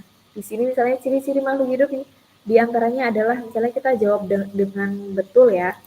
Selamat, kamu benar. Ya, jadi ada interaksinya, berarti bisa dilanjutkan. Kita contohkan misalnya yang ini, misalnya kita jawab dengan salah. Ciri-ciri makhluk hidup yang hanya dimiliki tumbuhan. Misal kita jawab Kamu salah. salah gitu. Jadi anak-anak tahu, oh aku salah gitu. Sepertinya ini cukup. Kemudian selain latihan, ada juga soal evaluasi. Kalau soal evaluasi itu hampir sama dengan latihan, hanya saja tidak ada iterasi di setiap pergantian soalnya, itu saja. Kemudian di akhir akan ada nilainya begitu. Kemudian ini game, kalau game seperti tadi yang disampaikan Bu Siska, kalau di Articulate memang ada banyak pilihan game. Kebetulan saya pilih di sini adalah drag and drop, tapi sebelumnya buat petunjuknya dulu begitu. Kita akan coba beberapa soal ya. Kalau misalnya di sini ada soal di sini hewan memakan daging, jadi tinggal kita gerak saja mana yang memakan daging. Bismillah. Karena MPI sini saya buat saat saya berada di kelas bawah, jadi gampang saja ya buatnya ya, maksudnya tidak terlalu ribet untuk game-gamenya. Oh salah misalnya, ternyata salah. Jadi setiap usahakan untuk membuat MPI memang ada interaksi dari setiap kalau ada pertanyaan begitu. Oke, sepertinya itu saja saya cukupkan. Saya cukupkan Bu Siska. Terima kasih. Kemudian untuk pemateri selanjutnya adalah Ibu Rantika. Untuk Ibu Rantika silahkan untuk menyampaikan materinya. Baik, terima kasih Ibu atas kesempatan yang telah diberikan.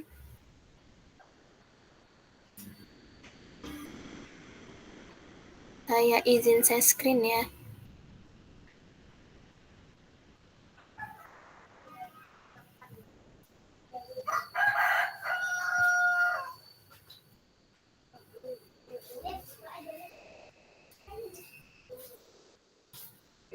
Kelihatan, Bu?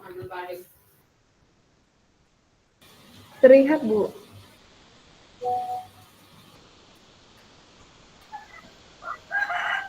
Kita sehati ya, Bu. Template-nya sama.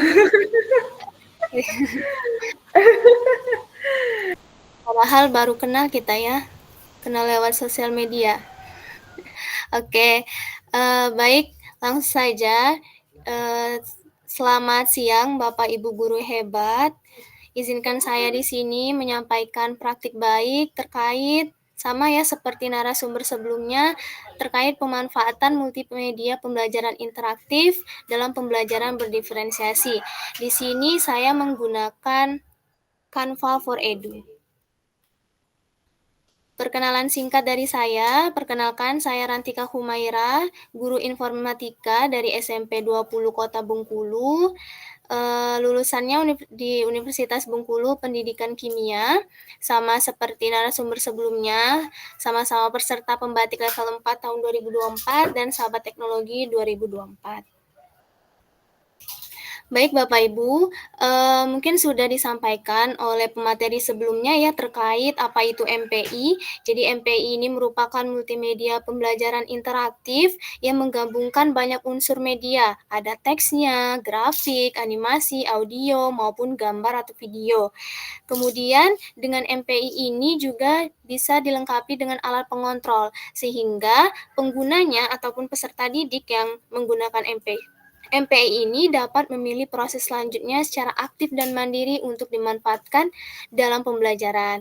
Selain itu, ada juga umpan balik antara perangkat pembelajaran dengan siswa. Nah, ketika kita ingin membuat multimedia pembelajaran interaktif, itu harus ada beberapa komponen di dalamnya. Ada judul yang menarik, kemudian sasarannya, tujuan pembelajaran, kemudian ada materi pembelajaran. Nah, materi pembelajarannya ini bisa disesuaikan dengan kebutuhan siswa. Nah, kebetulan di kelas saya itu berbagai macam ya gaya belajarnya, ada yang visual, auditori, maupun kinestetik. Jadi di uraian materi ini saya memasukkan teks, kemudian ada videonya juga. Selanjutnya di latihan atau tes itu ada latihan yang interaktif yang dapat dikerjakan oleh siswa. Selanjutnya kreator atau pencipta dan ada referensinya. Nah, ini aplikasi dalam pembuatan MPI yang sudah dibuat oleh narasumber sebelumnya. Ada yang menggunakan artikel Storyline, kemudian Genialis, SAC. Nah, di sini kebetulan saya menggunakan Canva. Kenapa saya menggunakan Canva? Karena seperti yang kita ketahui, seringnya kita menggunakan Canva for Education, apalagi menggunakan akun Belajar ID, yang mana terdapat beberapa macam template gratis, beragam desain yang menarik, dan dapat langsung digunakan. Nah, dengan menggunakan Canva juga, kita dapat menghemat waktu dalam membuat media pembelajaran. Selanjutnya, mampu meningkatkan kreativitas guru dan siswa, dan dapat diakses melalui HP ataupun laptop. Dan juga dapat menciptakan pembelajaran yang kolaboratif dan menyenangkan serta memenuhi kebutuhan gaya belajar peserta didik tadi. Tapi di sini ada beberapa kekurangan dari multimedia pembelajaran interaktif dengan Canva karena double navigasi di sini. Nanti kita akan lihat perbedaan dari menggunakan Canva dengan yang lainnya. Sebelum saya melaksanakan proses pembelajaran di kelas menggunakan multimedia pembelajaran interaktif, tentunya sebagai seorang guru hal yang harus pertama kali kita lakukan yaitu dimulai dari tahap perencanaan. Yang pertama yaitu kita identifikasi dulu nih kebutuhan peserta didik yang akan kita ajarkan. Baik itu gaya belajarnya, apakah di kelas itu gaya belajarnya beragam, tentunya ya semua peserta didik itu memiliki gaya belajar yang berbeda-beda. Kemudian kemampuan awalnya. Nah, kemampuan awal ini bisa kita gunakan untuk memetakan soal latihan yang akan kita buat nantinya. Kemudian yang kedua itu menentukan topik materi. Untuk dalam membuat multimedia pembelajaran interaktif, kita harus memilih nih 2 atau 3 indikator dalam menyusun peta materi. Jadi materi yang kita masukkan ke dalam media pembelajaran atau multimedia pembelajaran interaktif yang kita buat itu, usahakan materinya yang nggak terlalu kompleks, materi yang dalam bentuk ringkasan seperti itu. Kemudian memilih metode yang sesuai. Jadi, sebelum saya memilih metode ini, saya juga melihat referensi ya dari platform Merdeka Mengajar. Di sini sudah ada ya Bapak Ibu, kita bisa melihat modul ajar, kemudian RPP-nya. Ini sebagai referensi kita dalam melaksanakan pembelajaran di kelas kita. Kemudian tahap selanjutnya sarana prasarananya dilihat terlebih dahulu. Apakah di kelas itu ada software ataupun ada laptopnya atau ada Android-nya. Kalau di sekolah saya kebetulan itu anak-anak boleh membawa HP, jadi menggunakan Android masing-masing dan juga dengan bantuan Chromebook. Tapi hanya sedikit ya Chromebook yang masih ada di sekolah. Nah, di tahap pelaksanaan, itu saya laksanakan pembelajarannya menggunakan model problem-based learning. Ini ada sedikit dokumentasi pada saat proses pembelajaran di kelas.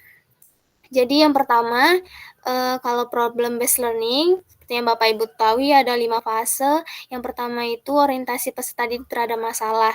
Ini materi pembelajarannya saya mengajar informatika, kelas 8 itu terkait sistem komputer. Jadi anak-anak itu saya sediakan LKPD-nya juga. Di dalam LKPD itu nanti mereka mengidentifikasi komponen-komponen dalam sistem komputer. Ada perangkat keras, lunak, dan brandware. Setelah mereka mengerjakan LKPD, nah saat mereka mengerjakan lembar kerja itu, mereka bisa mencari sumber materinya dari multimedia pembelajaran interaktif yang saya berikan kepada siswa, yang mana di dalam itu sudah tersedia konten belajar yang memenuhi kebutuhan belajarnya. Ada materinya, ada videonya, kemudian juga ada latihan. Setelah itu, setelah mereka memanfaatkan multimedia ini, mereka berdiskusi dan kemudian akan mempresentasikan hasil diskusinya di depan kelas ini. Jadi di sini saya juga sediakan kartu-kartu gambar terkait komponen sistem komputer, ada brainware, software, dan hardware. Jadi mereka pasang-pasangkan dan mereka presentasikan hasil diskusinya di kelas. Ini menyajikan hasil, dan selanjutnya refleksi evaluasi itu saya bersama dengan siswa menyimpulkan hasil pembelajaran hari ini. Nah, di sini juga dalam pelaksanaan pembelajaran yang saya lakukan itu juga menerapkan pembelajaran berdiferensiasi yang menyesuaikan profil belajar peserta didik, yaitu gaya belajarnya tadi. Selanjutnya di tahap evaluasi itu saya melakukan analisis hasil belajarnya itu menggunakan word wall. Jadi sama ya seperti Ibu Siska tadi ya Bu, kita sama menggunakan word wall sebagai kuis interaktifnya. Jadi word wall ini bisa kita tautkan juga ke dalam MPI Canva itu. Anak-anak bisa mengerjakan soal latihannya di sini dan nanti hasilnya akan muncul di word wall-nya. Kemudian umpan balik terhadap pembelajarannya dan rencana tindak lanjut. Di sini setelah melaksanakan pembelajaran, saya lakukan refleksi kepada peserta didik itu dengan menggunakan Padlet. Jadi saya bertanya di sini, bagaimana perasaan kalian setelah menggunakan multimedia pembelajaran interaktif? Kemudian jawaban dari siswa itu responnya sangat positif, katanya mudah digunakan, menarik, menyenangkan, seru, seperti itu.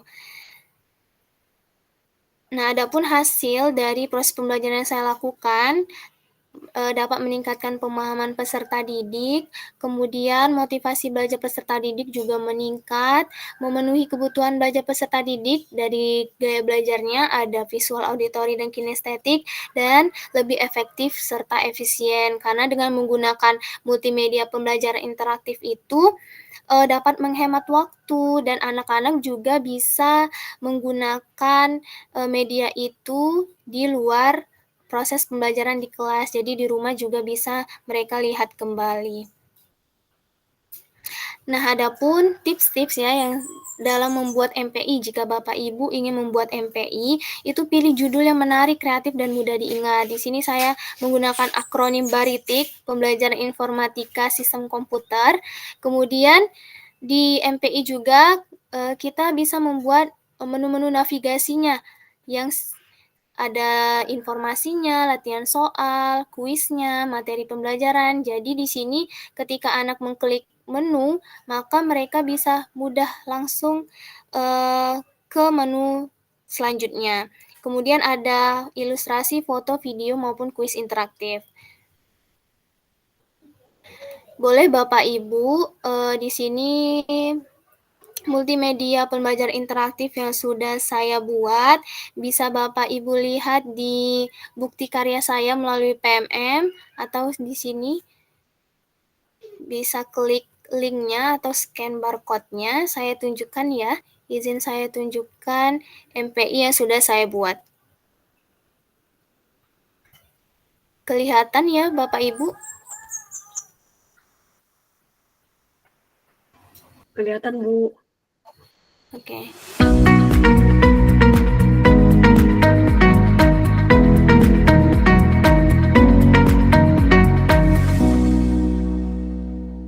Jadi di sini ketika pengguna atau peserta didik mengklik start, maka dia akan ke menu dan klik start lagi, dia akan ke menu.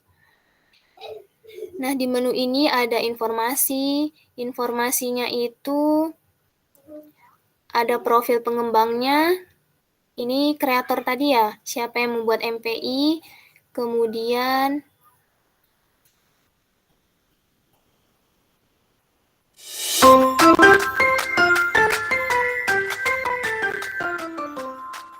kalau kita klik materi pembelajaran, Nah, di sini ada video pembelajarannya. Jadi, dengan menggunakan Canva itu bisa kita tautkan semua. Ada bisa menautkan video pembelajaran. Videonya ini bisa dari YouTube. Ini bisa kita tautkan juga. Kemudian di sini juga ada materinya berupa teks ya. Ada teks dan gambar. Jadi mendukung anak-anak yang suka membaca materi, tapi materinya hanya berupa rangkuman saja. Kemudian kalau diklik latihan soal, nah ini latihan soalnya juga bisa kita buat interaktif. Kalau anak-anak menjawab benar, itu akan muncul korek, benar. Kemudian jika salah, misalkan ini ya. Nah, nanti ada tulisannya salah. Silakan coba kembali. Dan di sini kuis. Nah, ini tadi yang saya katakan. Pada saat mengklik kuis, itu saya menggunakan word wall. Jadi word wall-nya dimasukkan ke dalam Canva-nya.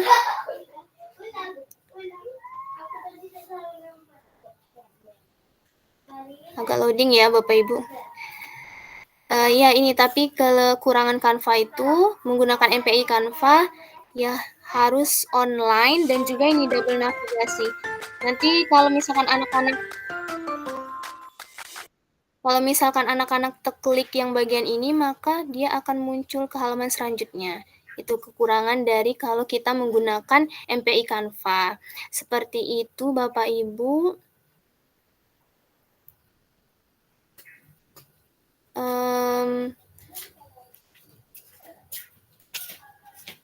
Baiklah, mungkin itu saja yang bisa saya sampaikan. Sebelum saya menutup, boleh kita menggunakan Mentimeter lagi ya. Saya share dulu sebentar.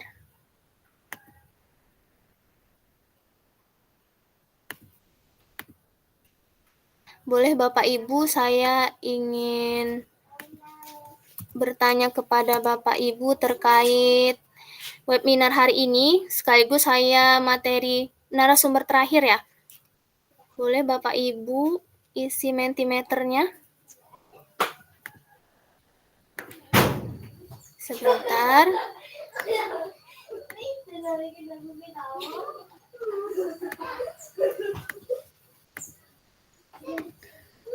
Kelihatan ya?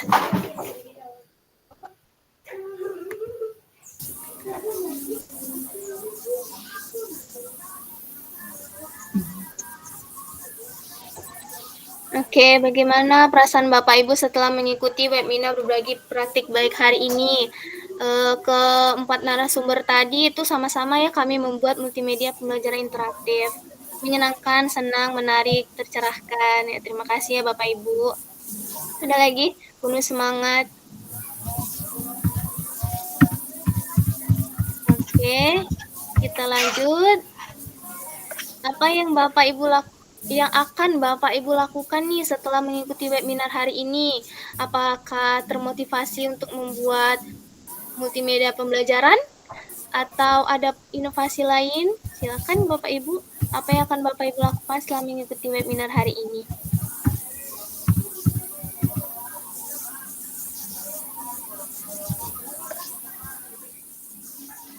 Coba praktek buat MPI, pengen mencoba. Ya, benar ya, sebagai seorang guru itu kita harus terus menjadi pembelajar sepanjang hayat. Jadi harus mencoba hal-hal baru ya untuk mewujudkan siswa-siswa kita generasi emas. Coba praktek buat MPI. Oke.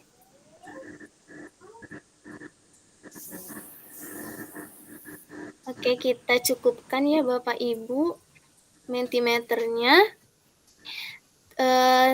Terakhir dari saya, penutup, secanggih apapun teknologi itu tidak akan pernah menggantikan peran kita sebagai seorang guru. Tetaplah menjadi guru yang sebagai teladan, fasilitator, motivator, inspirator bagi peserta didik kita maupun bagi orang lain. Sekian dari saya. Wassalamualaikum warahmatullahi wabarakatuh. Saya kembalikan ke moderator. Baik, luar biasa sekali Bu Rantika dan Bu Roro ya atas pemaparan materinya. Betul ya, kompak ya kita ya, Ibu ya Bapak, MPI pula yang kita tampilkan ya dengan ragam kreativitas kita masing-masing yang tentunya sangat disenangi dan bermanfaat bagi pembelajaran anak-anak di kelas. Nah, baik, kita masuk ke sesi tanya jawab. Kita terima 2 pertanyaan dulu, dan pertanyaan itu bisa disampaikan secara langsung dengan mengangkat tangan terlebih dahulu ataupun menuliskan pertanyaan di kolom chat yang sudah tersedia. Silakan Bapak Ibu.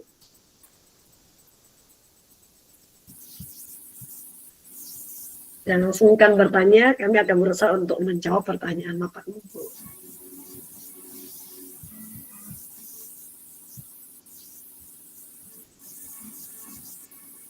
Atau mungkin memberikan umpan balik, refleksi terhadap kami, juga kami sangat menantikannya ya Bapak Ibu.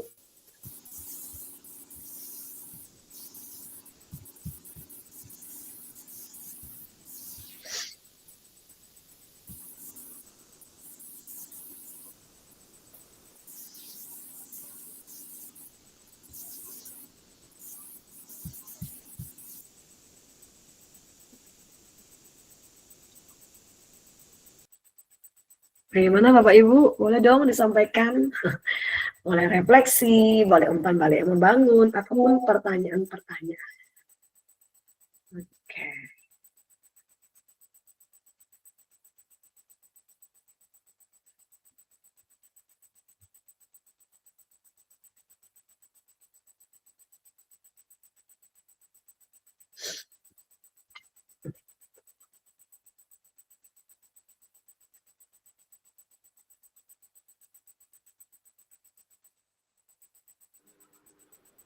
Oke, saya bacakan. Terima kasih. Bu Lili, silakan Bu Lili. Saya sih terkesan ya melihat semua yang disampaikan oleh para guru-guru hebat ya.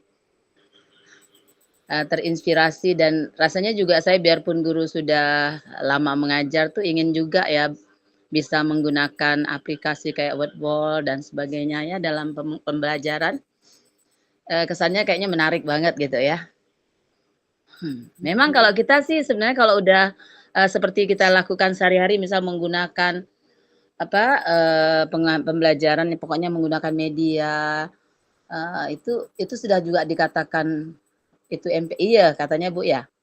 Begitu ya Bu Sis ya. Kayak kita masuk Pak menggunakan biasalah kayak PowerPoint gitu kan. Aplikasi seperti itu Spin, misalnya mau membagi kelompok menggunakan Spin tuh. Nah, itu juga sudah termasuk ya dalam kegiatan MPI ini ya. Oke. Itu ya, Bu. Baik. Baik Bu Lili. Kendalanya gini Bu, masih saya mau sampaikan. Memang kalau kita nih berbasis seperti MPI gini nih ya, kayak yang disampaikan Bapak Ibu tuh itu kalau dalam kondisi aman, misalnya listrik itu memadai, perangkat anak-anak juga memadai, itu memang rasanya bagus-bagus saja. Tapi kalau andaikan satu saat gitu pas kita mengajar listrik padam gitu tuh kita kira ya bagaimana tuh Bapak Ibu khususnya yang ada di sini. Kita ada enggak cara lain gitu ya. Terima kasih. Baik Bu Lili, terima kasih luar biasa sekali atas pertanyaan dan pernyataan yang diberikan. Baik, dari narasumber sahabat teknologi yang lain, apakah ada yang ingin menanggapi terlebih dahulu? Pertanyaan Bu Lili adalah, apakah MPI ini bisa dibuat dari PowerPoint ataupun misalnya penggunaan Spinwheel untuk menentukan kelompok, apakah itu juga bagian dari MPI? Itu pertanyaan pertama. Pertanyaan kedua adalah jika ada kendala ketersediaan listrik, misal padam listriknya, kemudian jaringan internet yang tidak memadai, ataupun peralatan elektronik anak-anak yang kurang memadai, jadi bagaimana pemanfaatan MPI ini, apakah mungkin bisa digantikan dengan yang lain atau bagaimana? Silakan. Mungkin dari Pak David atau Bu Roro atau Bu Rantika, silakan menanggapi.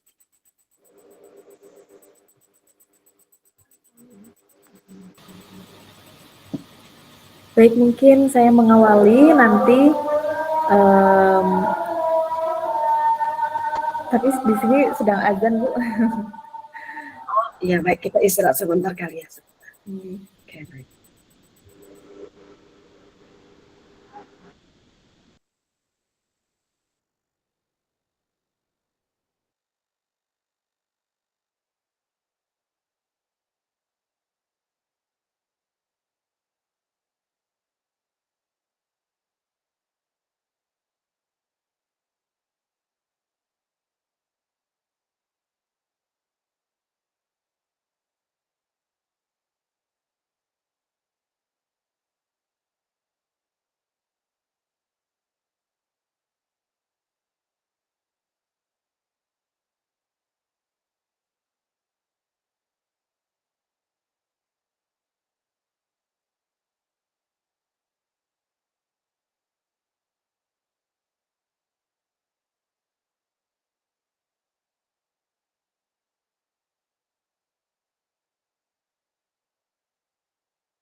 Ya, sudah selesai untuk azannya. Mungkin saya bantu jawab, nanti kalau misalnya ada yang kurang, Bapak Ibu narasumber bisa menambahkan. Kalau tadi untuk pertanyaan yang pertama, bagaimana kalau yang PowerPoint ya Bu, tadi ada apakah bisa gitu ya dengan PowerPoint ya? Kalau untuk membuat MPI dengan PowerPoint sangat bisa Bu. Kebetulan saya pertama kali membuat MPI itu dengan PowerPoint. Jadi materinya saya buat di PowerPoint, terus kemudian untuk latihan soalnya itu diintegrasikan atau dikoneksikan dengan iSpring. Jadi ada iSpring Suite itu nanti dari situ, dari iSpring nanti bisa dibuat menjadi file HTML5, itu bisa. Jadi memang bisa dengan PowerPoint, tapi tidak hanya serta-merta dengan PowerPoint saja, tapi ada tambahannya yaitu namanya iSpring atau eSpring. Tuh. Terus kemudian bagaimana jika terkendala dengan misalnya tadi mati lampu begitu ya, atau anak-anak kita tidak membawa handphone atau gadget ya. Kalau misalnya terkendala mati lampu, apakah di saat itu misal, di saat itu kalau mati lampu kan itu sangat kondisional ya, kita tidak tahu ya, kita tidak tahu apakah kita sudah membuat MPI yang nanti akan ditampilkan, tapi ternyata mati lampu. Ya, mau bagaimana lagi gitu ya Bu ya. Ya berarti itu pasti ya kita mungkin penggunaannya kita tunda dulu. Atau dengan kondisi yang lain misalnya, memang untuk jaringan listrik ada, tetapi untuk misalnya fasilitas internetnya itu mungkin tidak ada atau susah jaringannya seperti itu. Nah, itu mungkin bisa diakali dengan penggunaan aplikasi yang lain yang nanti hasil outputnya itu tidak berbasis harus dengan web seperti itu. Misal bisa menggunakan aplikasi yang lain, membuatnya bisa menggunakan SAC atau yang namanya Smart Apps Creator seperti itu. Kalau dengan SAC itu nanti setelah kita membuatnya itu nanti bisa kita ekspor atau dihasilkan outputnya dalam bentuk APK dan bentuk HTML5. Kalau bentuknya HTML5 itu berarti harus di webkan. Mau nggak mau untuk mengaksesnya harus online. Tetapi jika di ekspor dalam bentuk APK itu tidak harus online menggunakannya. Yang penting untuk aset-asetnya itu memang aset yang kita masukkan ke aplikasi tersebut. Misal jika ada videonya, ya videonya yang benar-benar videonya yang dimasukkan, bukan hanya linknya saja seperti itu. Jadi bisa digunakan secara offline. Memang kalau APK yang dari SAC itu nanti pasti jika ingin diinstal di handphone, pasti akan ada penolakan dari handphone. Pasti ada. Tetapi kita berikan pengertian kalau ini adalah APK yang ibu guru buat, insya Allah aman, tidak apa-apa, langsung diklik, tetap diklik install saja, seperti itu. Paling seperti itu Bu. Jadi diarahkan ke untuk install langsung menjadi APK. Untuk install langsung menjadi APK itu bisa menggunakan SAC atau menggunakan tambahan aplikasi yang lain begitu. Paling mudah sih memang menggunakan SAC untuk menjadi APK. Begitu saja Bu, mungkin Bu Ratika atau Pak David bisa menambahkan. Iya. Bagaimana Pak David atau Bu Rantika mau menambahkan? Sebelum izinkan saya juga sedikit menambahkan, betul sekali yang dikatakan oleh Bu Roro ya, untuk PowerPoint itu sangat bisa kita jadikan MPI yang paling sederhana. Ya, konsepnya menggunakan hyperlink sebenarnya kalau mau paling sederhana ya, kalau kita tidak mau kaitkan dengan aplikasi-aplikasi tambahan lainnya. Yang PowerPoint ini bisa diakses secara offline, tapi karena tentunya itu harus dibagikan filenya ke anak-anak gitu ya, jadi mereka juga bisa akses, jadi secara hyperlink. Kalau untuk yang MPI yang seperti tadi gitu ya, yang mungkin ketika kendala jaringan internet dan segala macam, selain pakai SAC, sebenarnya articulate storyline juga bisa ya kita ubah ke APK. Dan betul yang dikatakan oleh Bu Roro, itu memang ketika sudah terdownload APK-nya ke gadget si anak-anak, device anak-anak, itu memang kadang terasa agak berat. Ada device tertentu yang kurang mendukung gitu, sehingga APK-nya tidak bisa terbuka dengan baik. Namun sekali lagi prinsip dari MPI itu sendiri adalah memang pembelajaran interaktif dengan berbasis teknologi digital gitu ya. Jadi kalau untuk media-media pembelajaran yang mungkin kita buat secara fisik manual tanpa melibatkan digital, itu berarti udah lebih ke alat peraga atau media pembelajaran ya kita sedang secara fisik kan interaktif seperti itu. Demikian Bu Lili, apakah jawaban kami bisa cukup menjawab pertanyaan dari Ibu? Ya, terima kasih Ibu-Ibu. Saya sudah bisa memahami. Hanya ada satu hal lagi, Bu Siska, boleh enggak saya masukkan sedikit lagi? Oh, silakan Ibu.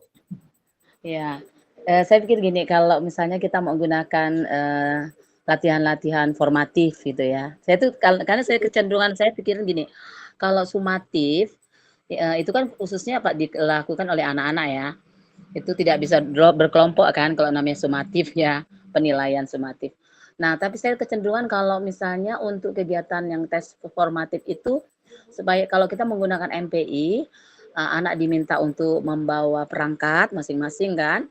Tetapi alangkah baiknya kalau kita masukkan dia di dalam satu kelompok gitu. Jadi andaikan satu anak perangkatnya terkendala, jadi dia tetap bisa akses, jadi tetap semuanya bisa dapat mengumpulkan hasil tugasnya gitu. Tapi kalau yang untuk sumatif tuh tetap saya tuh kadang saya kayak menggunakan, kalau sumatif biasanya menggunakan form ya, saya kan Google Form gitu ya. Saya tetap siapkan untuk yang ini soal-soal yang secara manual, jadi saya siapkan. Tetap ada kok, namanya anak di sekolah canggih apapun ya, tetap ada anak-anak yang memang istilahnya perangkatnya tuh ya nggak bisa nyambung, nggak bisa masuk, itu kita kasih link pun nggak bisa masuk ya kan. Jadi saya mengatasinya seperti itu kalau menggunakan Google Form gitu ya Ibu-Ibu.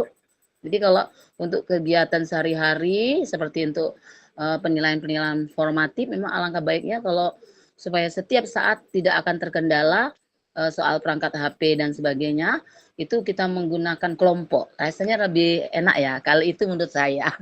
Terima kasih. Baik, terima kasih Bu Lili. Baik, jadi untuk saya langsung menanggapi ya Ibu-Ibu dan Bapak David. Jadi untuk penggunaan MPI gitu ya, ataupun mungkin platform teknologi yang lain dalam asesmen, baik itu asesmen formatif ataupun asesmen sumatif, itu memang sangat fleksibel dan tergantung bagaimana kita guru merancang asesmen tersebut ya. Dan tentunya memang asesmen itu tidak serta-merta harus selalu secara individu sebenarnya, secara berkelompok juga bisa. Kembali lagi ke bagaimana kita merancang kreativitas itu. Nah, untuk MPI itu sendiri, kalau seperti yang saya sudah implementasikan ke anak-anak, yang tadi sudah saya sampaikan juga ya, jadi memang digunakan untuk asesmen formatif, yang artinya di situ penilaiannya bukan berupa sebuah penilaian akhir dalam bentuk angka gitu ya, tapi dalam asesmen formatif itu memang dilakukan untuk bagaimana anak-anak lebih menguatkan pemahaman mereka, bagaimana mereka untuk lebih meningkatkan diri dalam hal tadi peningkatan kualitas pembelajaran ataupun perbaikan bagian pembelajaran yang mungkin masih dirasakan kurang. Nah, kemudian untuk misalnya menyediakan ada anak yang tidak bisa mengakses tadi ya, mungkin kendala ini dan itu gitu ya. Makanya kenapa sangat penting gitu ya, mungkin di sekolah itu mungkin sudah boleh dipikirkan gitu ya, ada yang namanya LMS. Nah, jadi segala sumber belajar atau asesmen kita bisa mengunggahnya ke LMS. Jadi itu terpusat, datanya terpusat. Nah, andai kata memang untuk anak yang device yang bermasalah dan segala macam gitu ya. Nah, itu bisa berarti kondisional ya, situasional gitu ya. Nah, salah satu solusinya itu tadi bisa dengan ini, kita guru yang memutarkan MPI itu. Kemudian mereka bersama-sama dalam kelompoknya itu untuk memperoleh jawabannya sedemikian rupa lah bagaimana strateginya kita. Nah, kita guru itu punya 1000 cara ya untuk mengatasi hal itu di lapangan seperti itu. Mungkin dari Bu Roro atau Bu Rantika ingin menambahkan? Ya benar ya yang dikatakan Ibu Siska ya, kalau itu bisa disesuaikan atau fleksibel dari guru, dari masing-masing kita dan pada saat kondisi di kelas juga. Jadi kan namanya multimedia pembelajaran interaktif. Jadi Bu, multimedia pembelajaran interaktif itu kan menggabung semua unsur, ada suara, teks, gambar. Jadi kalau kita udah buat media di dalamnya ada suara, gambar, teks, lewat PPT aja itu juga dikatakan multimedia pembelajaran kan. Tapi ya itu kalau interaktif. Nah, tapi ada interaktifnya di sini. Jadi kalau interaktif itu ada tombol navigasinya. Itu sih yang bisa saya tambahkan, Bu. Dan juga yang asesmen tadi, nah itu juga bisa kita kombinasikan juga. Kalau formatif kita bisa pakai MPI atau diskusi. Nah, yang sumatifnya boleh juga sih, Bu. Kalau misalkan terkendala dengan perangkat, gunakan yang manual seperti itu. Itu saja, Ibu. Terima kasih Bu Rantika. Bagaimana Ibu Lili? Ya, terima kasih Ibu hebat. Saya sangat terjawab apa yang ada di benak saya. Terima kasih. Terima kasih Bu Lili atas pertanyaan dan apresiasinya. Di sini di kolom chat juga ada Ibu Eli Asmoniarti menuliskan, untuk semua narsum terima kasih ilmu barunya untuk hari ini. Izin bertanya, berapa lama waktu yang diperlukan untuk menghasilkan MPI sekeren itu? Terima kasih. Baik, saya langsung menjawab di bagian saya ya Ibu ya.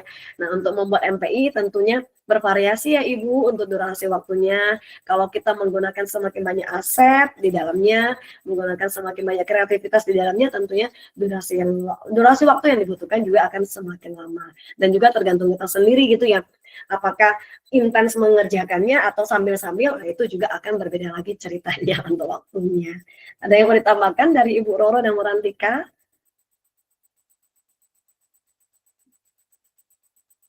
Sama kali ya? Sama Bu, sama. Oke, baik. Kemudian dari kolom chat juga ada Bu Veronila Lumempol. Terima kasih banyak atas informasi yang diberikan narasumber dalam webinar hari ini. Sangat menginspirasi dan memotivasi semangat untuk membuat MPI yang lebih menarik sehingga proses pembelajaran di kelas tidak membosankan. Betul sekali. Oke, terima kasih Bu Veronila. Baik, karena berhubung waktu sudah pukul 15.00 waktu Indonesia Barat, berarti sudah tiba saatnya kita untuk berpisah dari room meeting ini.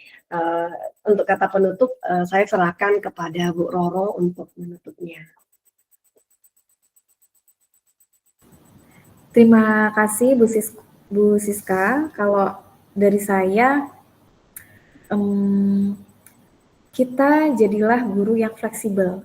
Jadi mengikuti fleksibel dalam arti kita selalu membuka opsi untuk pelaksanaan pembelajaran, baik itu opsi dalam hal pemanfaatan media dengan mengacu kondisi yang ada di kelas.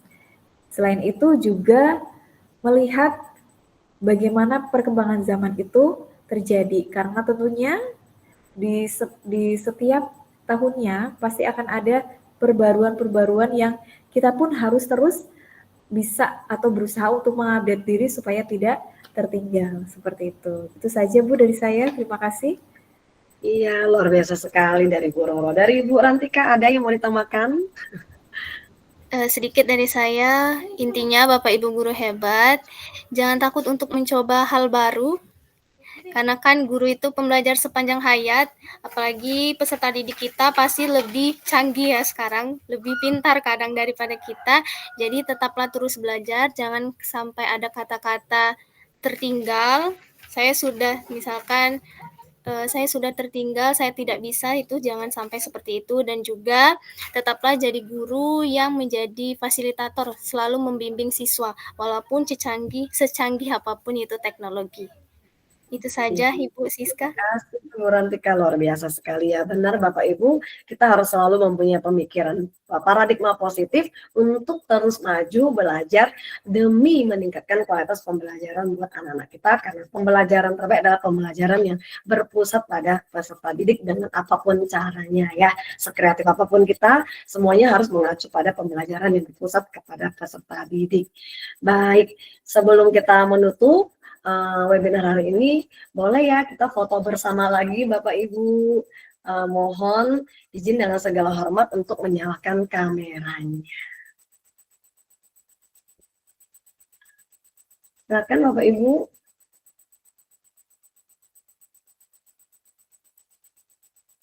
Oke, mohon bantuan Bu Roro untuk memotret ya, karena di tempat saya jaringannya kurang baik, sehingga tertutup kameranya.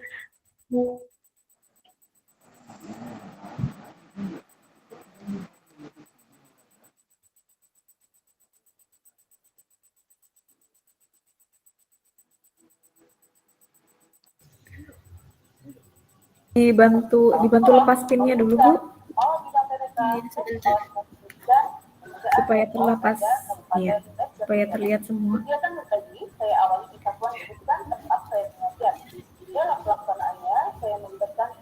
saya ulangi ya, Bapak Ibu bisa membuka kameranya ya, supaya terlihat. Baik, saya mulai.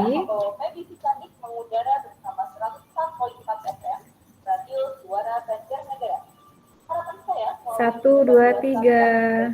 Ya, satu lagi mungkin dengan gaya yang lain. Boleh Bapak Ibu kayak gini rumah belajar. Oh iya. Bentar. 1, 2,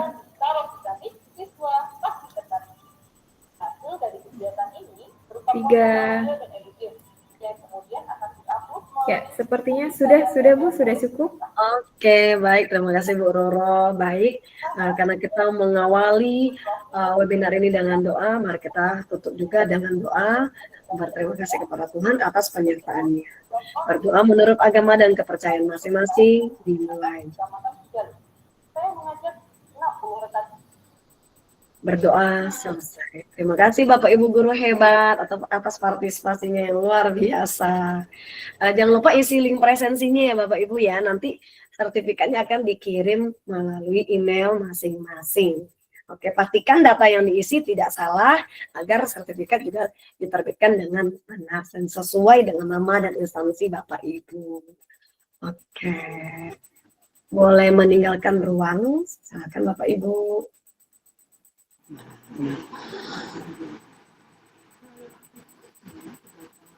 Terima kasih, Bu.